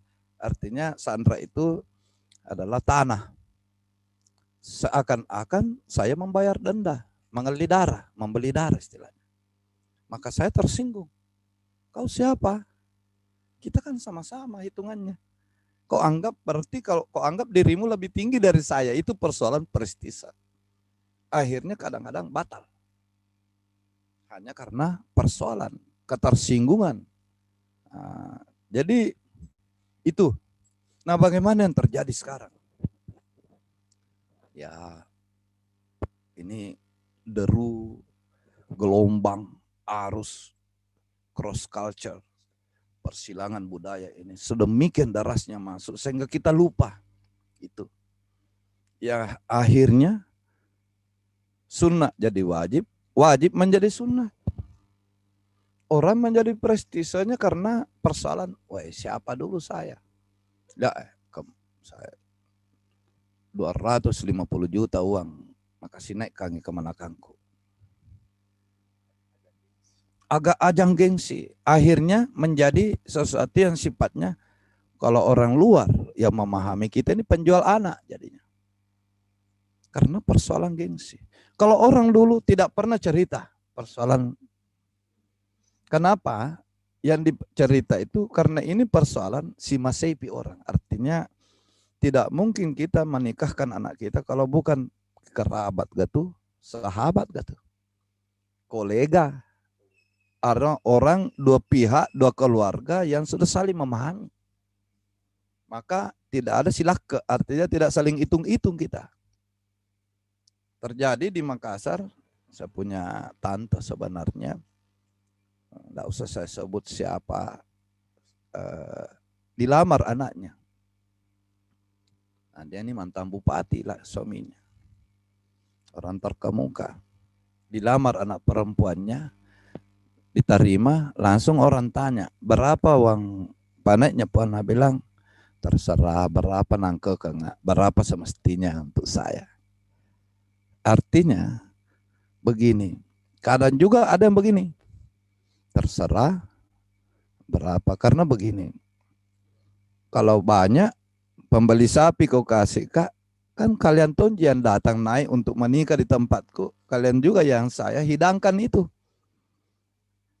Saping mutiwi, saping ugere, unasunga kumonre. Sapi juga yang saya hidangkan untuk Anda. Kalau cuma kambing, kambing juga yang kupotong untuk Anda. Cuma ayam, ayam juga yang potong untuk Anda. Itu dulu. Nah, sekarang tidak ada yang begitu. Artinya memang bahwa di sini kita lihat betapa kebudayaan kita itu tergerus. Kebudayaan masyarakat lain di Jawa dan lain-lain juga tergerus, tapi tidak separah kita sebenarnya. Jika kita sudah lihat dari sini, mulai dari terbentuknya suatu keluarga, pernikahan di antara dua sejoli yang akan melahirkan manusia baru. Berarti ini adalah akar tunggangnya budaya. Hancurnya di kita di sini. Nilai hilang di situ. Maka betapa pentingnya kita. Orang dulu malu cerita itu. Malu cerita itu. Seakan-akan bahwa kita ini betul-betul matre. Kalau orang sekarang malah panggilkan juru bicara. Nah bayar kalau perlu. Juru bicaranya. Tolong kasih ini supaya naik sedikit. Yang perlu dibanggakan, dia tidak banggakan. Yang perlu disembunyikan, malah dia munculkan. Itu yang terjadi. Ajang prestise. Akhirnya apa? Yang terjadi adalah kita menghasilkan, kalau istilah saya, generasi kredit. Nah, apa boleh buat? Karena pegawai negeri orang tuanya, atau dianya yang pegawai negeri calon mempelai laki-laki, maka dia ambil kredit dulu di BPD. Jangka 10 tahun. Cuma terima 800.000 per bulan sisa. Sudah dinikahi, habis itu, apa-apa hanya dalam waktu 3 hari. Akhirnya mengandung anak kredit. Iya. Belum 10 tahun sudah 3 anak kredit dilahirkan. Bagaimana mau beli susu, bagaimana mau beli ini, maka lahirlah menjadi pegawai yang hanya pergi maceklo sebentar, terpaksa pergi dagang sayur kalau sudah maceklo. Ini hasilnya. Karena prestise. Kita istilahnya bukan silomong, bukan cari jalan kemudahan. Ini nilai yang tergerus. Kalau orang dulu silomong orang, artinya saling memudahkan. Karena kalau tidak disuka ditolak memang orang. Kalau diterima maka kasih kemudahan. Angka paling itu tapendre mega itu si bawa tuh lebih. Banyak-banyak yang kita bawa, kita juga sama-sama membangga karena itu. Karena kita bisa memberi makan banyak orang. Sedikit itu tomu yang jadi. Istilahnya narekodena gana renuku bapak gana. Ya, kemauanku, niat baikku lah yang mencukupkannya. Mana ada orang sekarang mau cerita niat. Orang cerita berapa setel emas, berapa uang panai, lalai. Baru yang paling celaka adalah kadang-kadang bersandiwara. Diumumkan besar-besar 250 juta. Tapi sikap boleh bundri 25 ji. Bangga disebabkan sesuatu yang bukan mestinya dibanggakan. Kalau orang dulu, weh kenapa sampai sebanyak itu? Nah dia itu kan sahabatmu, keluargamu mau pada ikomoji itu, pada rekate ji. Iya, nah kita jadi kenapa kita saling begitu? Iya, kalau orang dulu malu, bengak orang, takjub orang, heran, bisa-bisanya ya. Kalau orang malah bangga sekarang. Inilah sekarang. Sandal ditaruh di kepala, songkok ditaruh di kaki. Karena kita mulai kehilangan nilai. Ya sang emadeceng. Padahal ya sang emadeceng. Alhamdulillah malam ini kita ini. Nah pertanyaan kedua gimana nak? Tentang Andi anakku. Banyak versi tentang Andi. Ini gelar. Kalau untuk saya, yang saya pahami, saya buka lontara silsilah atau yang disebut lontara pengurisan itu, Andi itu tidak ada. Ya, tidak ada nak. Yang ada dulu Addi itu juga akhir abad 19 baru ada. Misalnya Addi C itu pun tidak banyak orang. Addilu itu tidak banyak nama yang pakai itu. Akhirnya saya katakan itu bukan tujuannya Andi. Akhirnya saya dapat informasi namanya Pak Kadir.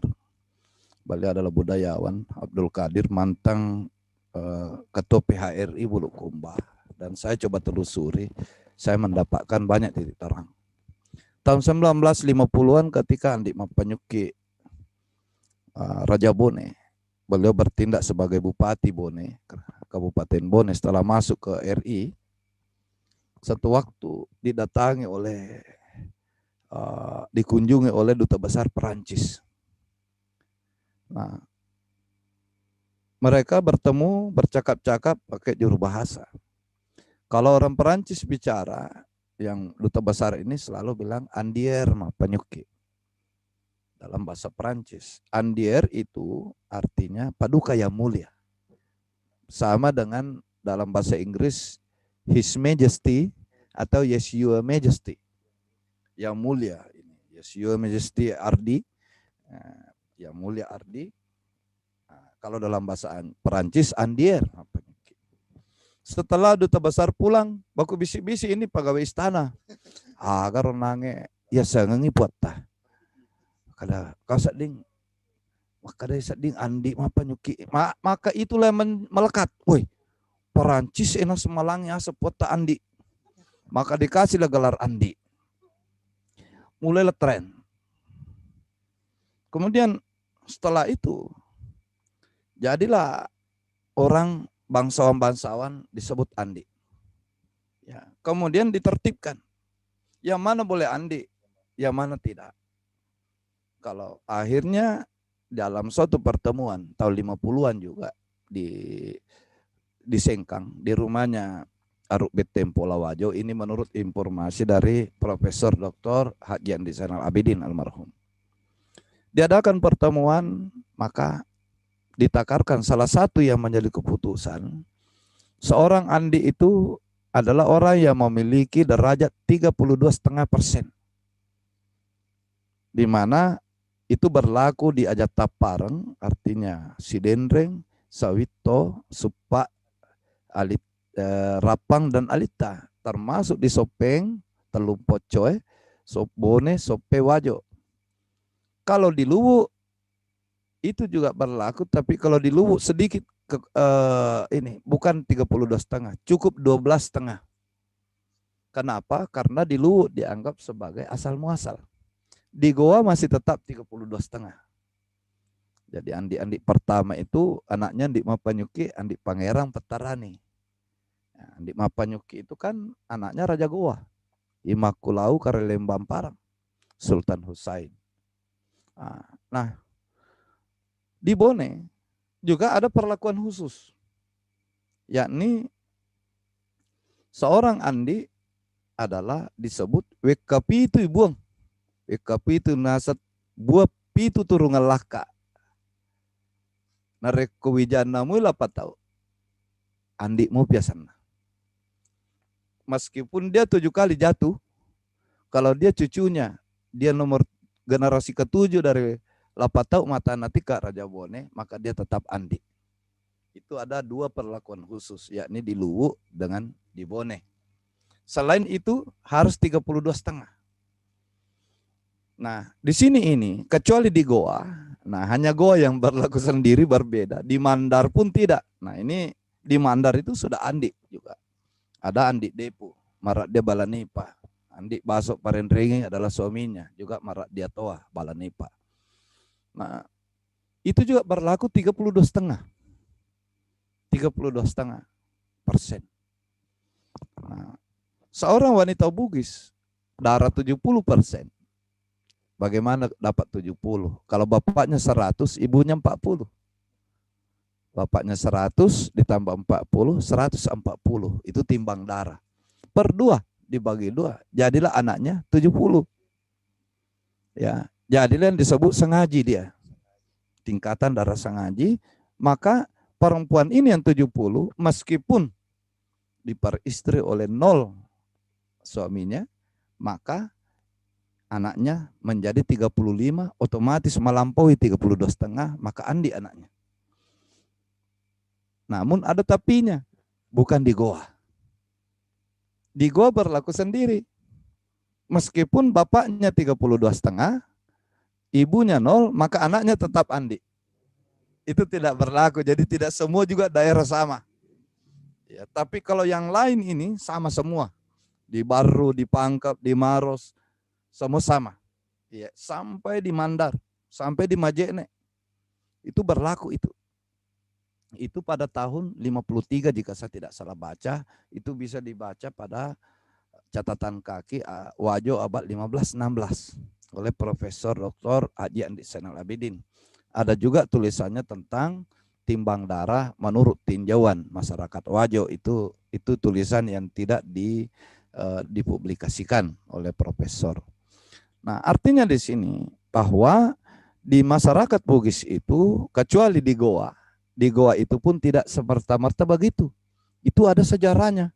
Itu sejak Sultan Hasanuddin ke bawah itu harus garis laki-laki. Sebelumnya juga tidak. Contohnya kalau di Goa, manurungnya itu raja pertama justru perempuan. Namanya Tumanurung Eri Tamalate. Ya. Yang lain laki-laki, di Goa justru raja pertamanya perempuan. Tapi nanti setelah Sultan Hasanuddin ada sebabnya sehingga tiba-tiba harus laki-laki. Kenapa? Sultan Hasanuddin naik tahta itu dipaksakan. Dipaksakan karena apa? Ada saudaranya yang 100, sementara beliau itu 75. Antara lain dalam lontara Ranrat Tua itu persennya adalah 75 kalau Sultan Hasanuddin. Beliau punya bapak 100, ibu 50. Ya. Nah, tapi ada saudaranya yang pantas perempuan, tapi persoalannya ketika itu dalam keadaan darurat perang. Kita di Goa sementara bersiap-siap untuk berperang dengan POC, ditambah dengan krisis Bone waktu itu. Maka harus pemimpin yang cakap, maka jatuhnya kepada Sultan Hasanuddin, Imam Lombasi de Matawang. Harus beliau.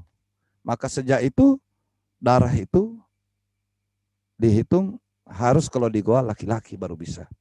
Ya, itu untuk ini. Nah, yang ketiga barangkali tentang tunangan. Ada bahasa Bugisnya nak Ripasitaroang. Jadi sebenarnya perjodohan atau pertunangan itu bukan hal asing di Bugis. Kalau kita buka Lontara Lagaligo itu, utamanya dalam bab Datu Pamusu, Lebak Risompa, itu rata-rata orang Ipasitaroang. Artinya dijodohkan bahkan ketika kandungan, dalam kandungan. Jadi dua perempuan bersaudara bisa sama-sama mengandung, maka dia mengatakan kalau lahir anak kita, laki-laki perempuan, maka kita jodohkan jadi suami istri. Jika sama-sama perempuan, maka dia menjadi saudara kandung. Kami dianggap balumpi bersepupu satu kali. Kalau sama-sama laki-laki, dia juga bersaudara. Itu biasa seperti itu. Persoalannya yang memecah, yang memicu pertarungan, peperangan antara Lebak Risompa dengan Lautan Riliwang itu. Karena Lebak Risompa sudah ditunangkan dengan perempuan itu sejak di kandungan. Ternyata suaminya dia dilamar oleh Lautan Riliwang, maka terjadilah perang. Karena ada yang ditunangkan. Namun pada praktiknya itu pada epos, artinya sastra kepahlawanan. Praktiknya biasa terjadi tapi hanya dikatakan secara lisan. Tidak ada tanda bahwa ini. Contoh kayak di Saweri Gading juga dalam Lagaligo ditunangkan sesungguhnya dengan Wicudai. Orang tuanya, ibunya masing-masing itu bersaudara. Ibunya Saweri Gading namanya Wepusanga. Punya saudara, ibunya Wicudai namanya Wetandriabang, Manurungi Rilatimojong. Nah, ketika mereka berpisah, ada bakul yang ada tutupnya. Nah, maka tutupnya diambil oleh Wepusanggang dan bakulnya dibawa oleh Wetandriabang ke Cina.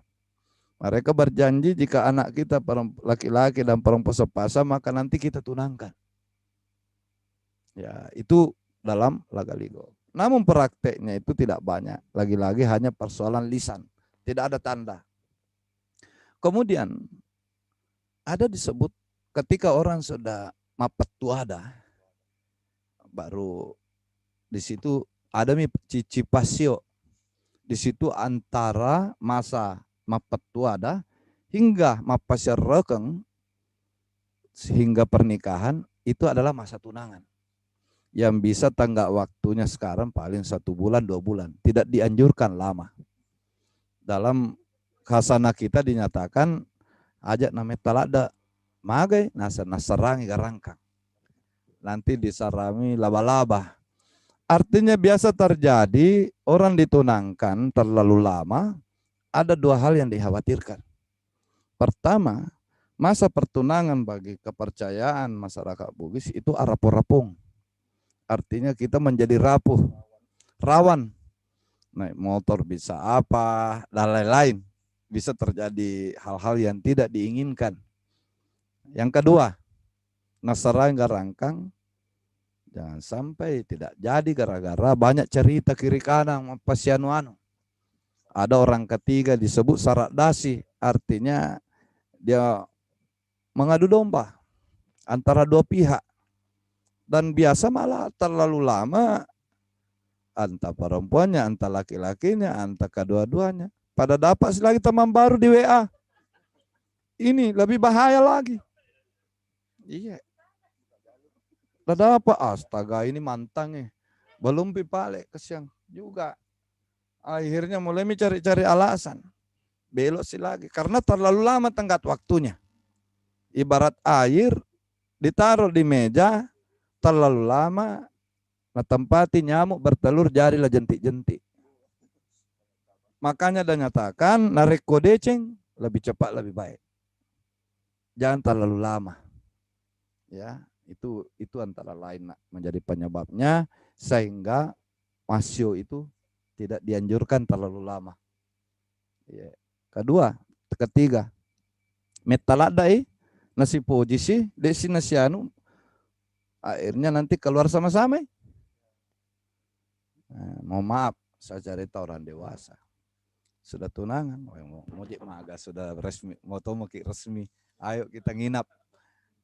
Buat ding si solangan terlalu lama. Itu juga banyak pertimbangan orang masyarakat Bugis itu sehingga pertunangan itu jangan sampai lama. Saya kira itu nak. Yang ketiga gimana? Oh iya. Jadi masih ada dua pertanyaan Pak. Yang pertama dari Yusuf Sakaria. Assalamualaikum Tabe. Kan setiap keluarga pasti sering terjadi pertengkaran. Apa obatnya supaya keluarga tersebut langgeng?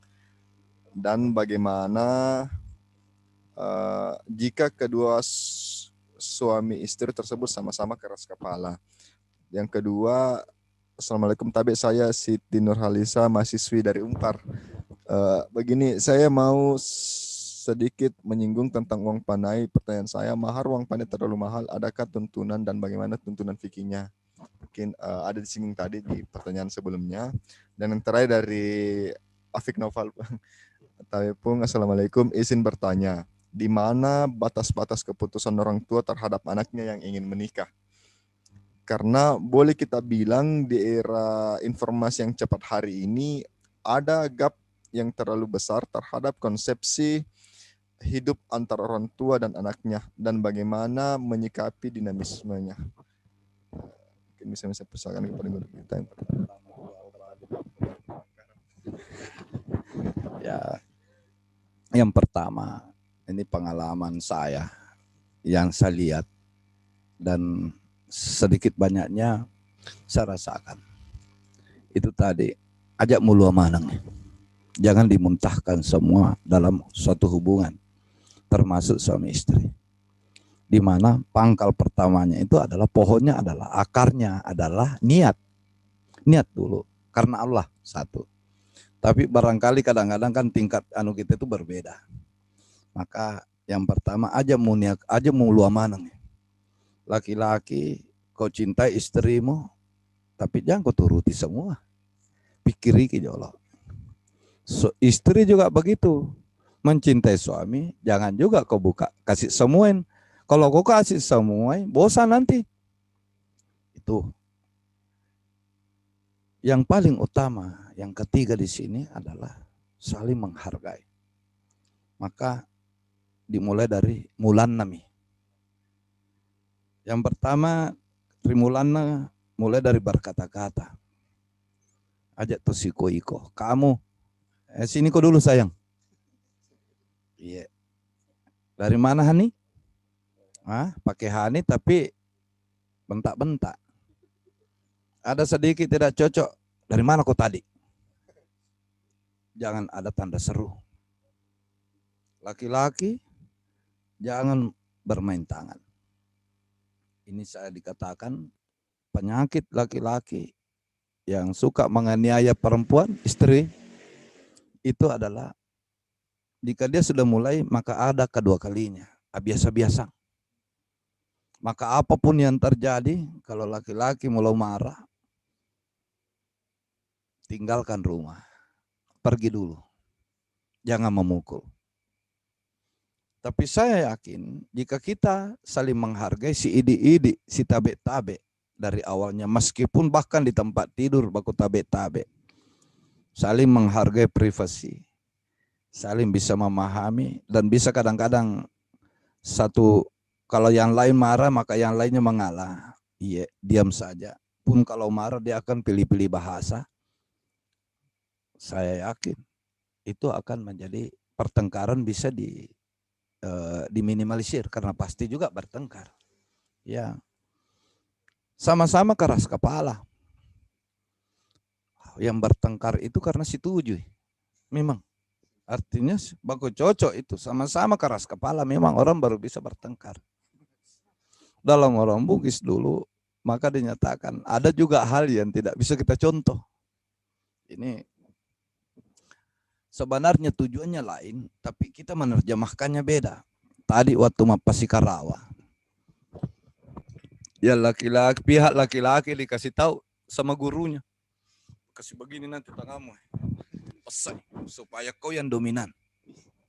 Yang perempuan ditanya juga sama, dikasih tahu juga sama gurunya, kasih begini nanti tanganmu supaya dia tandrak kok. Akhirnya ini ketika Pasikarawa berkelahi ini tangan begini. Tujuannya apa? Tujuannya adalah mengakrabkan kedua pasangan. Bukan betul-betul, tapi ini caranya menerjemahkan orang sekarang berbeda. Dia pernah sukses menjadi suami kalau kita mampu menekan istri. Ya toh pernah sukses kita menjadi perempuan hebat jika kita mampu mendominasi suami. Ini yang kita ambil. Padahal tujuannya tradisi ini adalah kan orang dulu saling tertarik, bagus suka, tapi masih malu-malu, masih kaku. Maka dibuatkanlah permainan Mapasikarawa supaya mereka bisa saling membiasakan, bisa akrab. Ipasi lelung, dikasih kejar, dibuatkan permainan-permainan yang dibawa oleh para banci dulu itu, dan lain-lain. Pergi ziarah sama-sama di antar keluarga supaya mereka tidak malu dan mulai saling mengenal. Sekarang yang kita alami bahwa menerjemahkannya pun akhirnya salah. Dianggapnya bahwa kesuksesan itu harus kita menjadi dominan daripada yang lain. Nah, ini yang atas nama cinta. Ada yang memberitahu saya dan saya masuk akal. Kalau hanya atas nama cinta yang menjadi dasar pernikahan itu, percaya, cinta itu akan habis. Kenapa? Cinta itu selalu lengketnya pada nafsu. Ketika nafsu sudah terpuaskan, maka selesai juga cinta. Lalu apa yang bisa menjadikan orang langgeng? Pengalaman yang diteliti oleh orang, saya belajar dari itu, bahwa kasih sayang itu yang menjadikan langgeng. Kita tidak melakukan hal, kita yang dibiasakan adalah kita menyayangi istri karena kita tidak tega. Kita tidak tega jangan sampai air matanya jatuh. Maka kita menjaga jangan sampai air matanya jatuh. Begitu pula istri tidak tega lihat suaminya susah. Maka dia tidak meminta hal-hal yang dipikirnya bisa menjadikan suaminya susah. Tidak ada yang berpikir kepentingan masing-masing. Karena atas nama kasih sayang. Bukan cinta. Ya, cinta tidak tahu kesimpulannya apa. Yang cintanya mati-matian mau bunuh diri kalau tidak dikasih nikah, akhirnya carai tonji. Iya. Kalau orang dulu tidak. Kasih sayang dengan atas nama siri. Kasih sayang ini dipupuk juga atas nama bagaimana menjaga keluarga besar. Karena orang dulu menikah itu karena ada hubungan antara kedua belah pihak. Kadang-kadang ada hubungan baik, seperti tujuan yang diuraikan tadi. Jangan sampai kita bertengkar bisa menyebabkan keretakan antara kedua belah keluarga. Jadi orang dulu menjadi suami istri itu jarang yang memikirkan dirinya. Yang dia pikirkan adalah keluarga besar, anak-anak. Itu dibiasakan dari situ. Ya. Akhirnya mereka menjadi alat perekat. Tidak menganggap diri sebagai alat pemisah. Itu yang menjadikan. Nah, saya kira tidak ada solusi yang paling baik adalah bagaimana kita menekuni agama. Ya, perintah Allah dalam hal nikah suami istri melalui Rasulnya itu sudah sangat-sangat lengkap. Bagaimana akhlak itu dan hebatnya perspektif kebudayaan Bugis betul-betul selaras dengan itu. Tidak ada yang tidak selaras. Jika ada yang tidak selaras, sebabkan karena kita salah terjemahan. Kesalahan ada pada penerjemah. Ya, terus yang tentang uang panai dalam Islam. Dalam Islam, saya soalnya bukan jurusanku tentang itu, tapi ada sedikit begini. Ya, mahar itu adalah syarat nikah. Ya, sampai dikatakan, betul ada guru saya di depan. Ya, syarat sah nikah itu mahar salah satunya. Mahar itu bisa macam-macam pemberian yang datanya dari atas karena Allah. Bahkan sebaik-baiknya misalnya adalah cincin, meskipun itu cincin dari besi. Ya, kalau itu yang ada. Ada yang membaca, bahkan ada yang memberi mahar hanya dengan bacaan, hafalan ayat. Misalnya surah Al-Waqiah, ya Ar-Rahman. Ya, ada yang seperti itu. Ya, dan ada yang bahkan menyatakan sebaik-baiknya itu adalah emas. Sesuatu yang berharga, di mana emas itu adalah salah satu logam yang tidak boleh dipakai laki-laki. Itu harganya ada dan diberikan kepada perempuan. Itu lebih bagus lagi. Yaitu, nah uang panai tinjauan menurut Islam untuk saya jujur itu tidak ada saya dapat. Tapi yang ada adalah saling memberi dan ikhlas itu adalah sedekah. Pemberian. Ya, jadi bukan persyaratan. Jika sudah menjadi persyaratan, saya yakin mudaratnya menurut pandangan agama dan juga dalam pandangan budaya itu lebih banyak. Maka anak-anakku tolong pahami. Dari segi mana kita tidak ikuti. Agama dan budaya selaras. Jika kalau kita masih mau mengutamakan uang panai menjadikan prestise, maka inilah yang disebut dengan inilah generasi korun.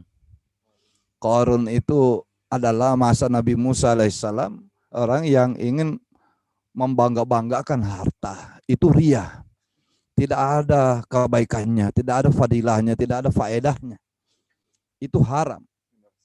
Ya, kita menjadi generasi korun untuk era baru. Ya, maka tujuan dari sekolah ini, kalian anak-anakku, ini saya sebagaimanapun saya bisa memberi motivasi, ini hanya motivasi saja. Nantinya lebih dalam kalianlah yang mendapatkan itu. Cari-cari, gali budaya itu, kita kembali kepada akar itu demi untuk mencapai ridha Allah. Ya, jangan lagi persoalan uang panai yang kemudian tidak dipahami sehingga terjemahannya salah. Jadilah kita meneruskan kesalahan. Ya. Terus nak yang berikutnya apa lagi?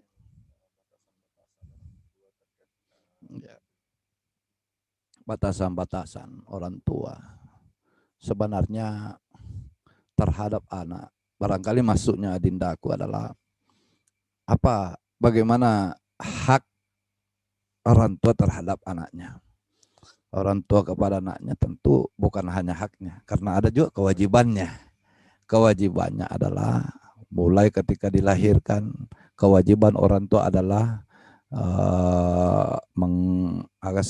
mengakikahkan, itu kewajiban. menyekolahkan, mendidiknya, ya, nafkah sandang pangan, ya. Nah, termasuk menikahkan itu adalah kewajiban sebenarnya. Namun di sini bahkan pada masa Rasulullah Shallallahu Alaihi Wasallam itu laki-laki dan perempuan itu tidak dijodohkan begitu saja. Ya, apa istilahnya, bertaaruf, ya. Itu ada seperti itu. Orang bertaaruf, bahkan boleh perempuan itu membuka cadar untuk dilihat. Ini misalnya sumbing barana, tapi sumbing kalau memang bagus hatinya, memang kelemahannya manusia mana sih yang tidak punya kekurangan. Dan insya Allah Allah itu adil. Satu kekurangan akan dilebihkan pada hal lain. Itu kalau kita mau sadari. Sudah mengena.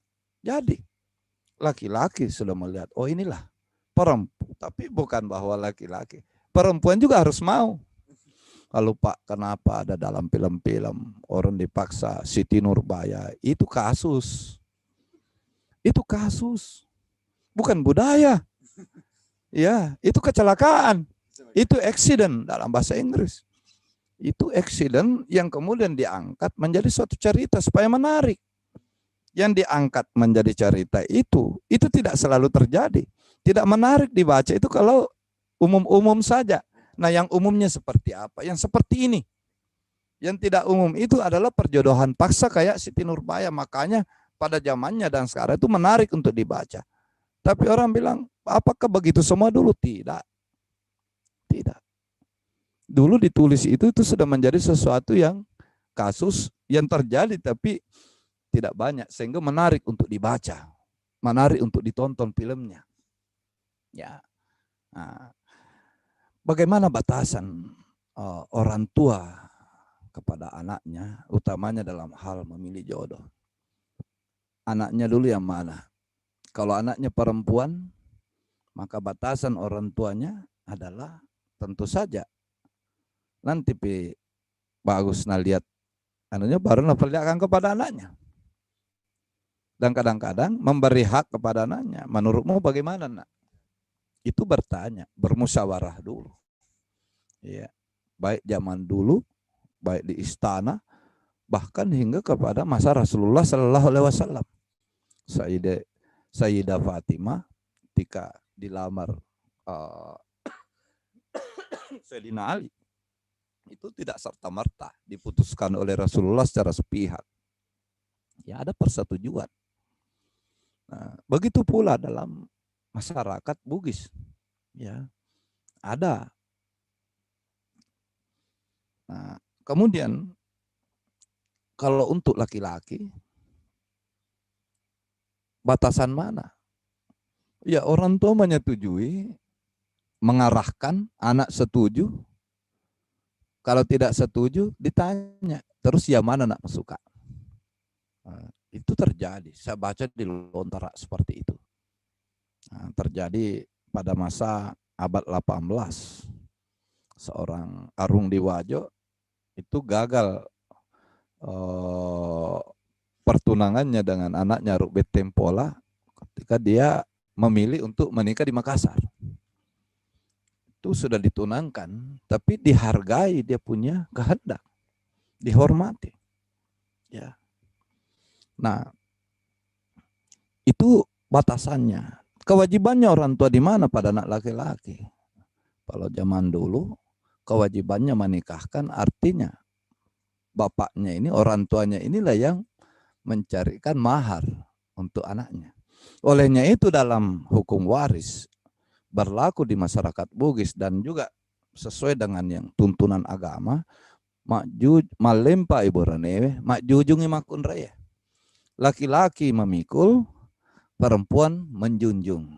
Artinya kalau memikul berarti laki-laki dapat dua bagian, perempuan dapat satu. Tidak adil. Adil, nak.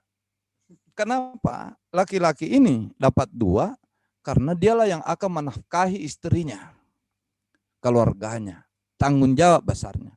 Perempuan, nah, itu dapat satu karena dia akan dinafkahi oleh suaminya. barang dari warisan suaminya. Seperti itu. Ya. Dan hebatnya dalam masalah harta, dalam suami istri di masyarakat Bugis, ada yang membuat kita harus malu. Inilah yang saya tahu tadi batasan. Bahwa tidak boleh juga semua kita baku campur-campur. Pertama, penghasilannya laki-laki mutlak dimiliki oleh istrinya. Duitna lakaina, duitna to benena. Nakia duitna benena, tanya duitna lakaina. Istrinya punya pekerjaan. Dia pegawai negeri. Sudah golongan berapa mau koma? Berapa gaji mau kasih kak sebagian? Laki-laki Pak kurasiri itu. Suami enggak boleh. Malu orang. Dan kadang-kadang begitu pula warisan istri itu tidak diketahui oleh suaminya. Tidak boleh. Yang dia ketahui bahwa saya memiliki kewajiban. Ini uang hasil keringatku. Dan dia tidak boleh tanya, kau belanjakan apa? Pura malang, makanya istri disebut pataromang. Artinya bendahara. Ya. Tidak boleh lagi laki-laki minta kalau sudah dikasih, kecuali betul-betul emergensi. Mana itu uang kemarin yang sudah kasih kak dulu. Kak jalan. Marah sama istri. Tidak boleh lagi. Kau simpan sekadarnya untuk biaya operasional. Ya, rokok, pulsa, ya, hanya itu. Nah, dan uang halal yang dibawa. Tapi kalau kedua-duanya sudah kerja, tidak boleh suami bilang, weh banyak tuh gajimu, mau beli duluan. Tidak bisa. Ya, itu dalam masyarakat Bugis. Kedua, uang bersama ini betul-betul mendahulukan istri dulu. Coba lihat bedanya kita dengan keluarga di Jawa dengan keluarga di Bugis. Ada uang cukup untuk naik tanah suci satu orang, kalau dalam tuntunan agama itu mestinya kepala keluarga dulu. Tapi bagaimana di sini? Para istrinya dulu nak kasih naik. Malu seorang laki-laki zaman dulu, jika bukan kalau dia duluan naik Mekah, baru belakangan istrinya. Kalau di Jawa tidak. Terus saya lihat kepala keluarga dulu. Karena itulah memang yang menjadi dalam tuntunan katanya menurut agama seperti saya kurang tahu ya, tapi mestinya kepala keluarga dulu. Ya, ku anfusikum wa ahlikum naro. Itu tujuannya ayat itu kepada suami. Bukan kepada istri. Ya, maka dia dulu yang haji. Anggota keluarga belakangan. Tapi kalau kita di masyarakat Bugis, perempuannya dulu, istrinya dulu dikasih naik haji. Baru dia. Kalau cukup dua, alhamdulillah. Tapi kalau tidak, ya alhamdulillah. Purani pendrek maka beneko. Purani wak pulang. Upak bulawan. Agi-agi. Sementara suami, ya, dia mau tuh jas cakar na kasih talut tau lah, yang mau tuh napak itu lo mapin reboting. Kalau istrinya tidak, malu sekali kalau istrinya mah cari-cari wajah. Yang mana jadi parku itu yang bagus baju rendahnya. Bangga laki-laki, bangga. Iya, biar dia pakai sandal jepit, yang penting istrinya tampil wah. Gang kasiku potona. Itu kebanggaannya laki-laki, bukan perempuan sebenarnya. Salah kalau bilang perempuan yang bangga, laki-laki yang bangga. Weh, boran itu luar biasa. Napa bulawan ni benena, napinrik ni maka benena, nak bolan ni benena. Luar biasa, borannya nak natawe. Itu baru. Ya, kalau kira, wih kurasirin atau borane, kalau telok boto Kare, mangoto ballo, karo kasih benena macari waju mas sandala Jepang. Borane agar, borane capa oti. Itu disebut begitu. Dianggap, dinilai seorang laki-laki juga. Nah, kepada anak juga seperti itu. Ini mabela ada nih. Jadi batasan, sebenarnya batasannya tetap ada batasan. Tapi batasan itu disikapi dengan sangat-sangat bijak. Tergantung bagaimana kondisinya. Ya. Saya kira itu yang bisa nanti Pak Deddy Bapak kena.